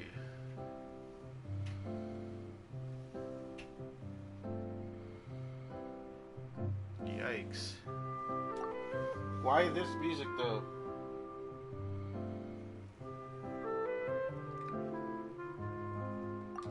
She deserves a hero's farewell. If that's the only way to convey to the audience the courage and selflessness that she showed in the face of death, then it's a meaningful way to end the story. Even in the last moments of her life, she was still leaving a trail for others to follow. She did her best to protect as many people as possible, even if it meant sacrificing herself. We know what choice our little Oceanid would have made now. I don't think any more discussion is necessary. Well, Vilmont, if we put the past aside for now, do you think you can bring yourself to go ahead with the show? I will channel all my regret and put it into my performance, to make this a show worthy of our director. I won't ask for your forgiveness, and you don't need to worry about my feelings. This final farewell show should be about Director Aurelie and her alone. Then it seems like we've reached a consensus. I have a feeling that this will turn out to be the most mesmerizing performance of your lives. Really? How can you be so sure when you've never even seen them perform before? That's just me. Don't underestimate my experience. After watching a countless number of musicals, I've learned one important thing. If you want to move the audience with your music, you must fully commit and immerse yourself in your role, pouring all your emotion into your performance. And aren't human emotions, love, hate, regret, and hope, just the most mesmerizing things in this world? I don't believe anybody could be more committed to bringing this story to life on the stage than they are now. Thank you for the vote of confidence, Miss Furina. And thank you for supporting us through all this. Then, let's not delay things any longer. We need to discuss the details of the ending and get it nailed down once and for all. Actually, before that, I'd like to make a proposal. What? During the curtain call, please allow me to use the director's name instead of my own. What? Huh? But then... After all, this role was originally meant to be played by the director. I'm just filling in for her. Besides, a role commemorating her life should be associated with her name. Well, if If you're sure you're okay with that, I have no objection to it.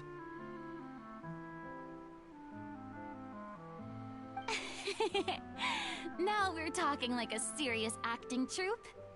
All right, I'll leave you to fine-tune your musical while I go and procure a stage. Procure a stage?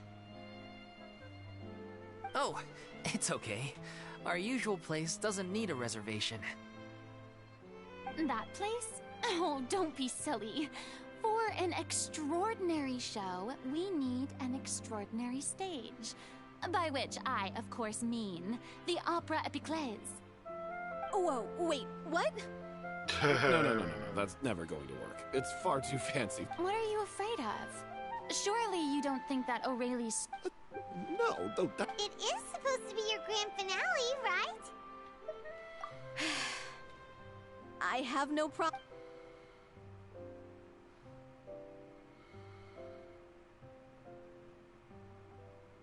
I'll take your silence as a yes. Thank you for giving us this opportunity. Well, then don't disappoint me. If you mess this up, it'll reflect poorly. Come on. We'll need to get the go-ahead from Nervilette.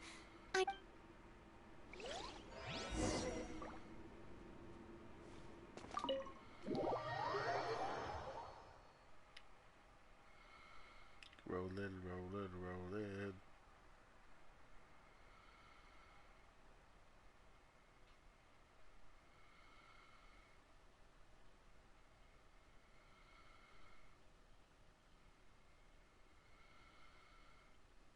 Still taking a minute, huh?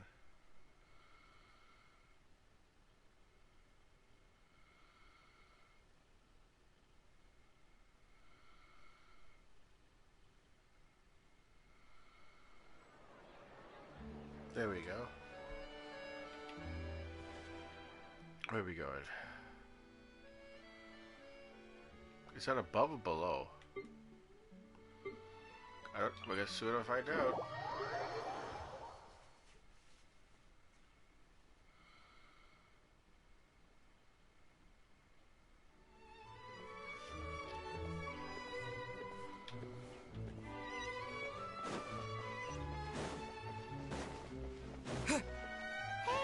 Look at that!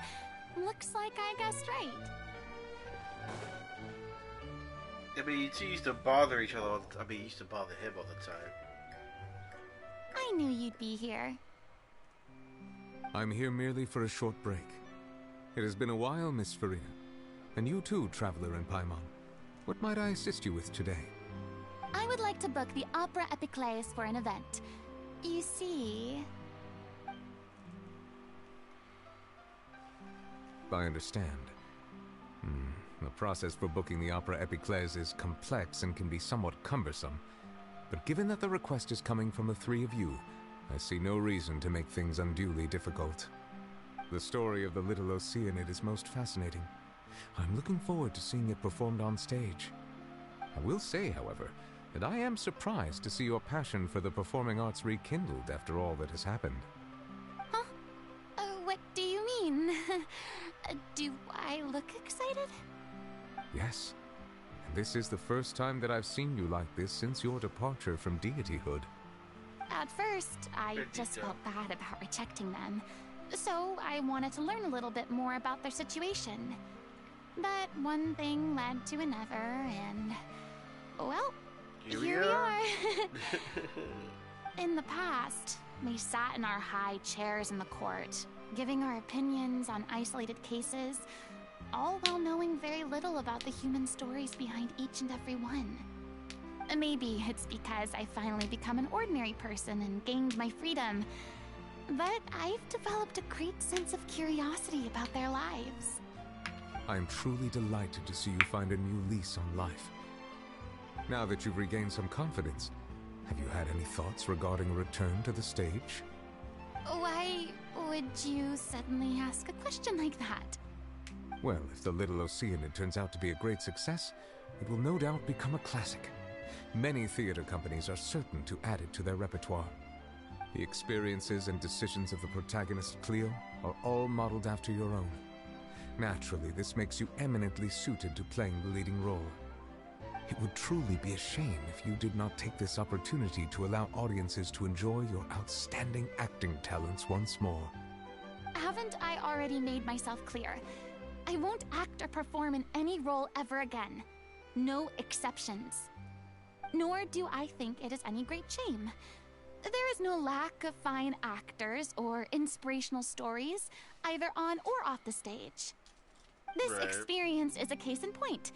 I feel like I've learned a lot, and it has already been well worth the price of admission. I must admit, though, I'm a little envious. They're quite fortunate to be able to bid farewell to their past in such a magnificent manner. I see.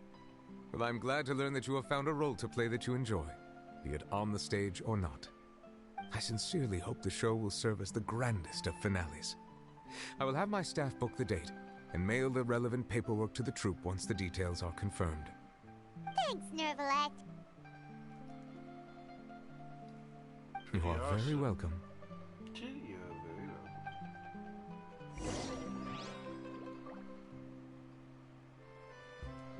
What now?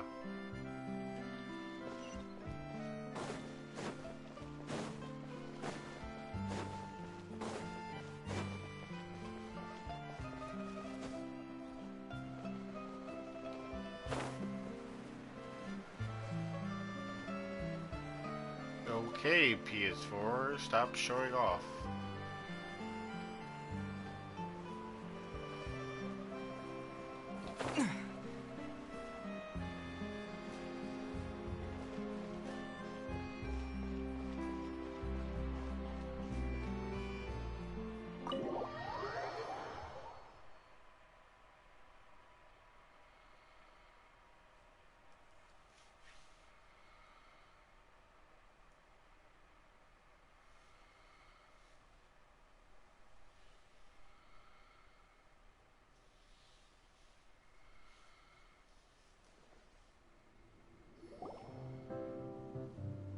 Good news, everyone. It's done. The Opera Epiclese is booked. Thanks to my eloquent and impassioned speech, Monsieur Neuvillette was moved to provide us with a fitting stage for this. We've had to fight every step of the way for this opportunity. But a touching story. Now, let's work together and make this... This is truly wonderful. The sooner we can finalize the ending, the more time we'll have to rehearse. Fiumali and I just went over some parts of the script and tweaked a few things. I think it's really going to resonate with the audience now. Wow, you two had a constructive conversation? That's great! Communication is vital to any good performance. Look at us. We've come so far. I never could have pictured this scene a few days ago. It's amazing! Even though Furina's still being a bit of a drama queen about it all, she's really fun. Please feel free to give us any comments or suggestions you have. We really value your input. Hey, Loic, get over here. Time to practice.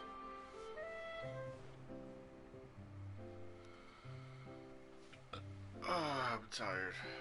I can't wait to go to bed after this. The car, the costume.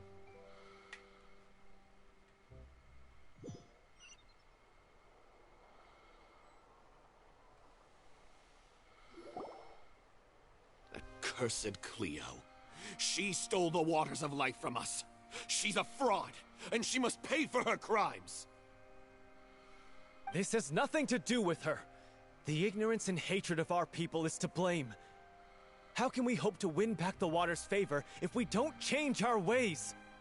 This guy could be useful. Take him hostage. If Cleo wants him back, she'll have to show herself. Leave this place, oh little Oceanid, and never...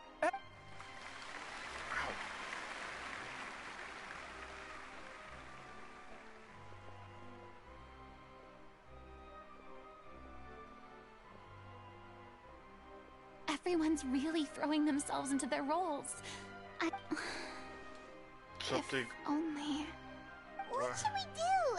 It's almost time for her to take this. Why? Why does it have to be now? Hey, what's going on? You're due on stage any second now. Oh, it's a sickness. Oh no, not again. But why? They've been getting less and less effective over time. I've had to keep increasing my dose. What? I thought they cure it. So they were only managing your symptoms? I figured whatever it took to get me through this final performance. How could you do this to yourself? And after that lecture you gave me about not looking after my health. Oh no. I'm sorry. You... Miss Furina? Say no more. If you're sick, you need to rest. I know. Loic, your character has no more scenes, correct? Oh, yeah. I think my scenes are all done. Although, I do have one more line. But I guess another guy in the troupe with a similar voice register could take it. Why? Please take Delphi back to her place to rest. I'll sing the finale. From the sublime to the... Thank you, Miss Furina. I'm so sorry to put you in this position after everything you said. Never mind. What's done is done. It's really my own fault for getting in too deep. No one likes regrets. Leave it to me. I've watched you rehearse so many times that I do not doubt your acting skills, but please allow me to ask just one more question. What, in your opinion, is the reason Cleo shines so brightly? It's her pure heart. Despite all the pain and loneliness she had to endure. Well said. I leave Director O'Reilly in your hands. We'll get a costume change for you, or...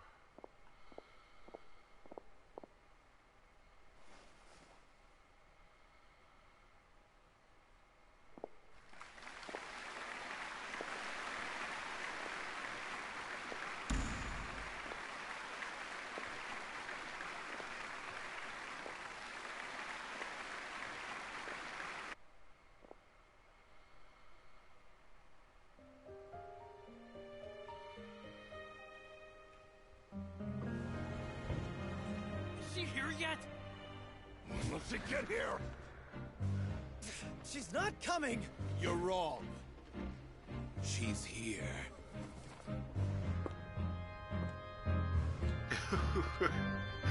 Give it to the Dempsey. Oh, this is actually in French?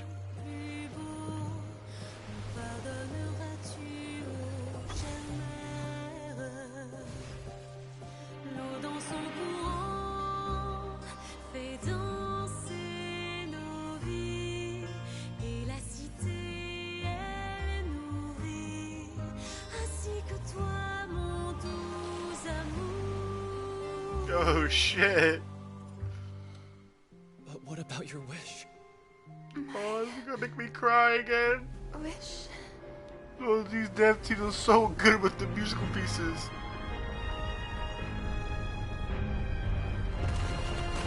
If you become human, you can reveal your secret to no one. You will face suffering and loneliness. Is this truly what you want?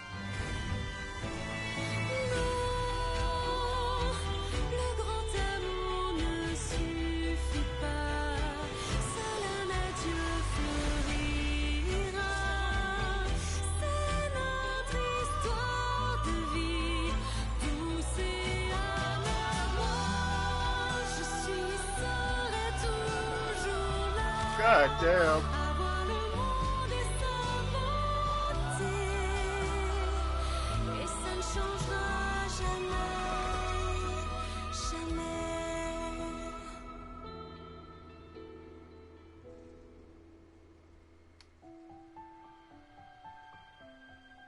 That's not part of the show. That's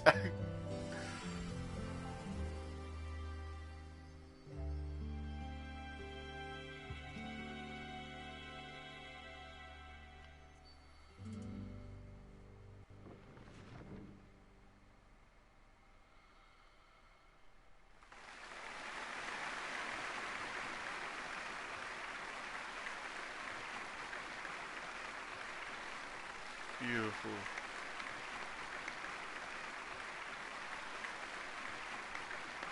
They put that whole song on YouTube too, the whole entire French song. So it's there. Is it just me? Who was that lady Furina on the stage just now? She hasn't been seen for a while now. And she just appears out of nowhere? Gotta say, though, her acting skills are as superb as ever. The little Oceanid, Cleo, played by Aurélie Fumont.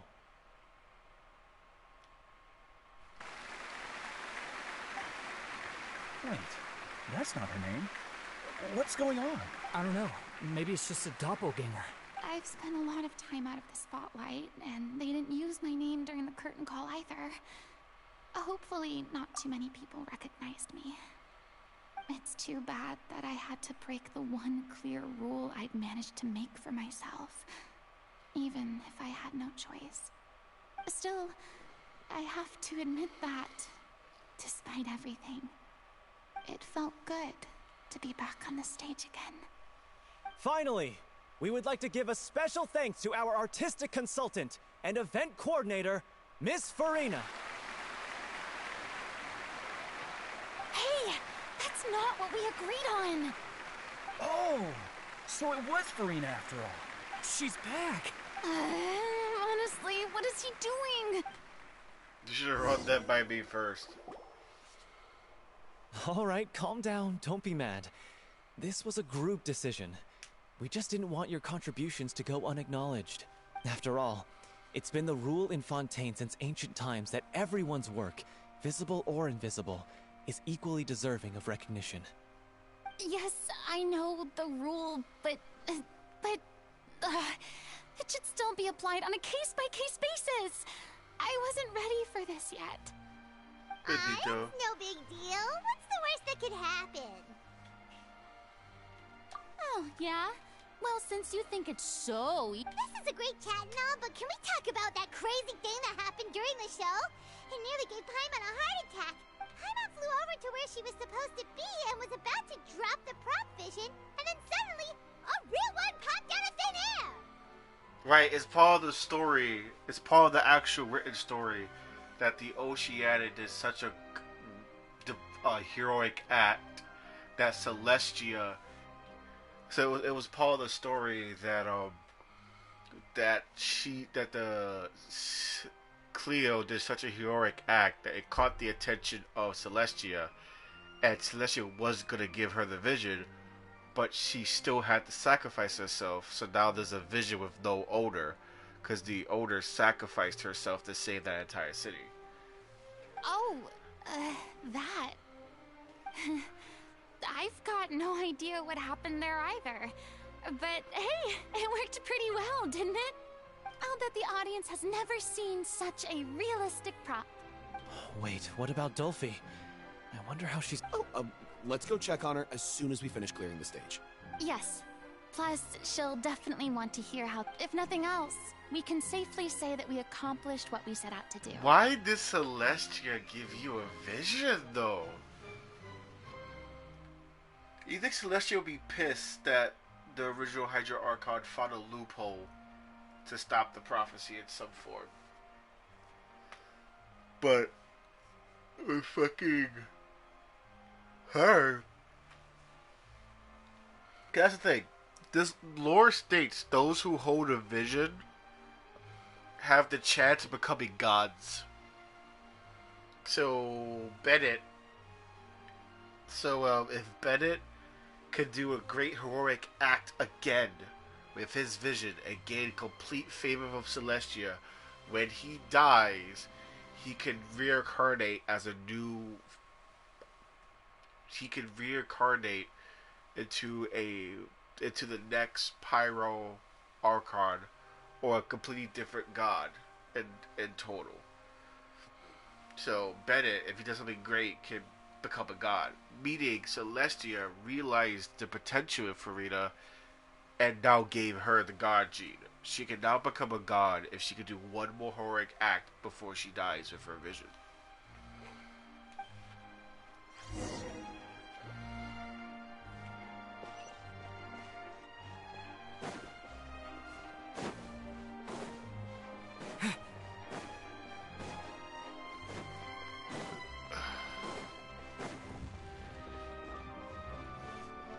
Sorry, I want to go to bed. I got 3 hours.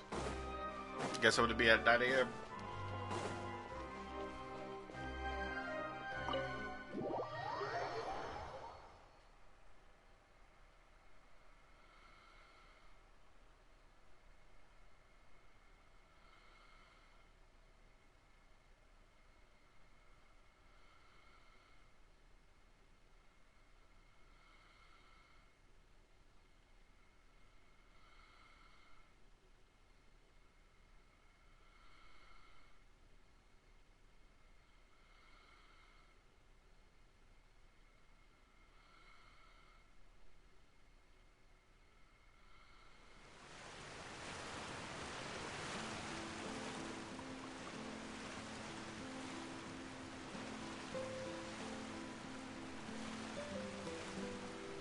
Oh, what the hell?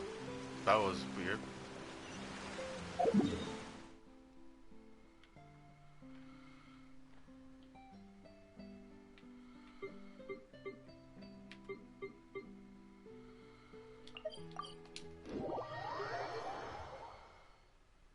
I went teleporting again.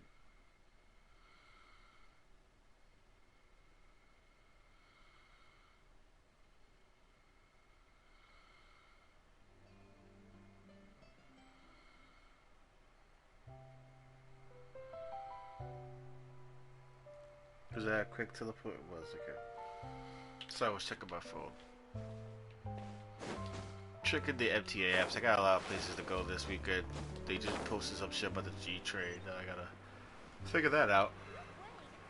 Oh, we're going back to rehearsal house. Okay. But I'm happy to see Furina didn't get like exiled or fucking hated by the public. People are still respecting her, which is good. Some people, of course. Others, not so much.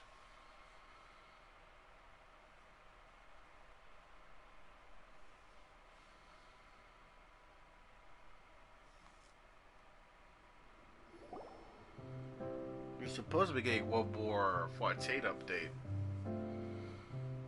A couple of more Fontaine updates. Ah, you're back.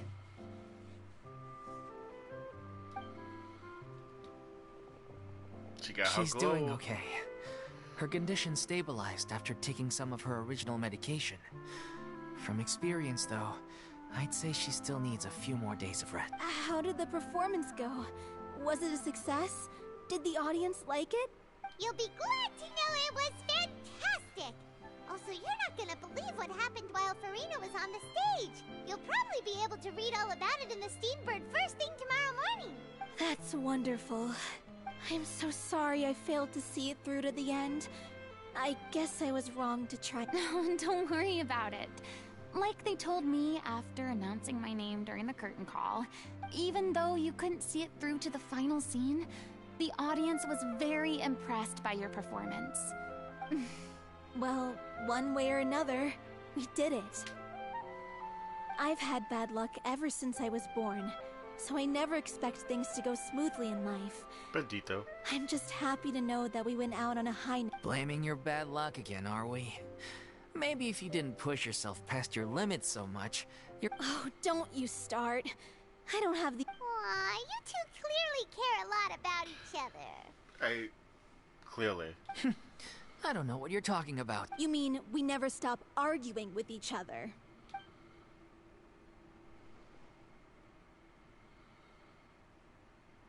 So, any plans for the— After the brilliant performance you put on, the reputation of your troupe is sure to spread through Fontaine like wildfire. You won't have to disband if you don't want to. You could capitalize on the rave reviews and license out the little Oceanit to the bigger theater troupes out there. That would do wonders for your financial situation. No, we should still disband. Yeah, it's what we all agreed to. After all that's happened, I should give you guys some space. But maybe our paths will cross again one day. Hey, don't just walk off! Bendito. I still want to keep performing, so I might join another troupe. After watching Miss Furina's performance, I think I'm starting to understand our director's infatuation with musicals. You should do it. It suits you. I'd originally hoped to keep performing too, but... Oh, so now you finally got your priorities in order. What about you, Miss Furina? Any future plans? Well, frankly, I think a return to obscurity is no longer an option for me. I'm sure a slew of consultancy requests will hound me wherever I go, until I finally acquiesce. You rather sealed my fate there with your special thanks at the end of the show. Sorry. It's quite all right. No need to apologize. What I meant to say is that maybe Nervilette was right.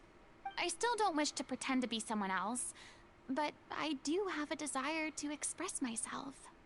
So, maybe the show will... Yeah. There was once a time when I was an actress in a masquerade, seeking only... But from now on, I want to spend my time learning real stories about real people. I want to watch them blossom and wither, see them refined on the page, retold on the stage, and remember... I'm sure this is what captivated director O'Reilly as well. Sounds like you're ready to stop running from your The more you get out into the world, the more you'll discover what a fascinating place it is. If a vision is a gift from the gods, then I should do my best to honor it. Seriously. And there we go.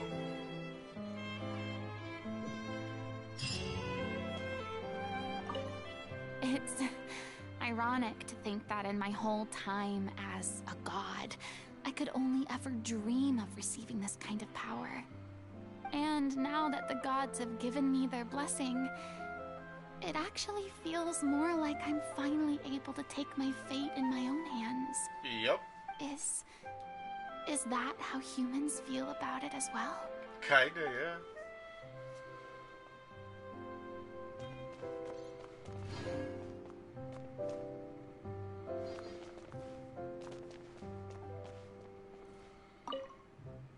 I mean, of course I have some... There'll be plenty of opportunities in the future for us to tell the stories that we want on stage.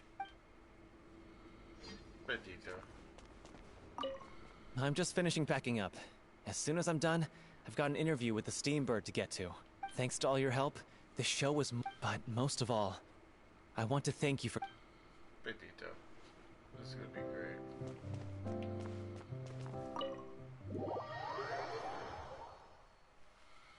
But that is interesting they gave her a vision.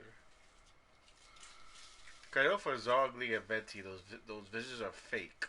They're just there to sell the human identity. For Rated, the Rated we have, it's a connection device. Because the Rated we have in our party is not actually the true Electro Archon. It's a robot copy of her we have. Rated Shogun, the one we have, is a robot copy. So out of all the characters that wouldn't actually be journeying with us, to be with us, because all these characters have their own lives and doing their own things. The only two characters that would actually travel with the Traveler throughout the whole game would be Rated Shogun. It's a robot made specifically for us. This robot copy was made for us. And then Alloy, wherever she is. Everyone else is busy with their own shit.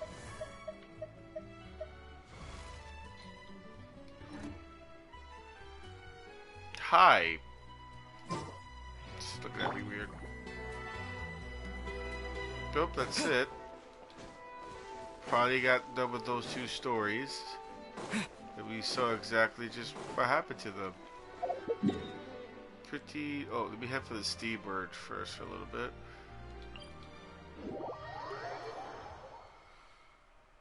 What's happening here? Why is Cookie Run Kingdom opening up my phone? What the fuck?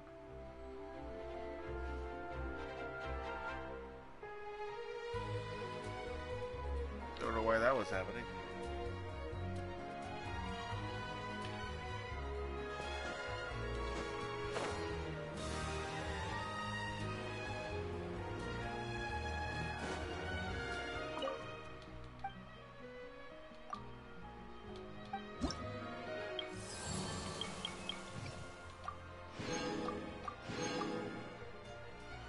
Damn, 500 to the next one?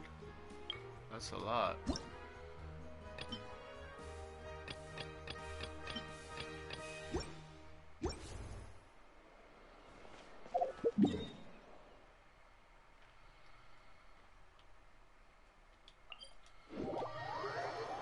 But yeah, I'm still upset that technically Furina is no longer the Hydra Archon, but technically Neuvillette is now. Now I feel really, really bad for skipping him, because when his banner dropped, this mission was not available. His banner dropped during the prison arc. Yeah, during kind of during the prison arc. Right? So like it's frustrating. It's frustrating that we missed that. It's really sucky that I didn't pull for him. But I'm gonna wait until I get the Hydra Archon, and then I accidentally used it trying to get Firmament, and I accidentally got Zogli and Basil. I did like a 10 pull just to grab fucking Firmament because I really wanted him. He's really adorable. So I'm gonna get him easily because it's gonna be a quick temple. I got Zogli and 2 Basils. I'm like, are you serious? Zogli and 2 Basils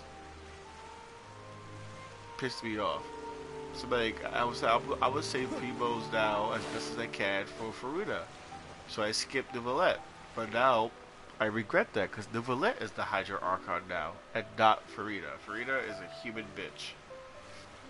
Gets me tight.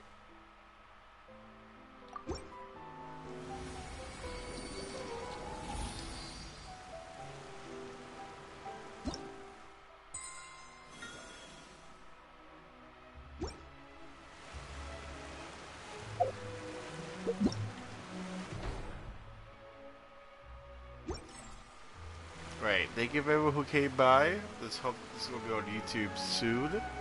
I hope to see everyone in the next one. Bye!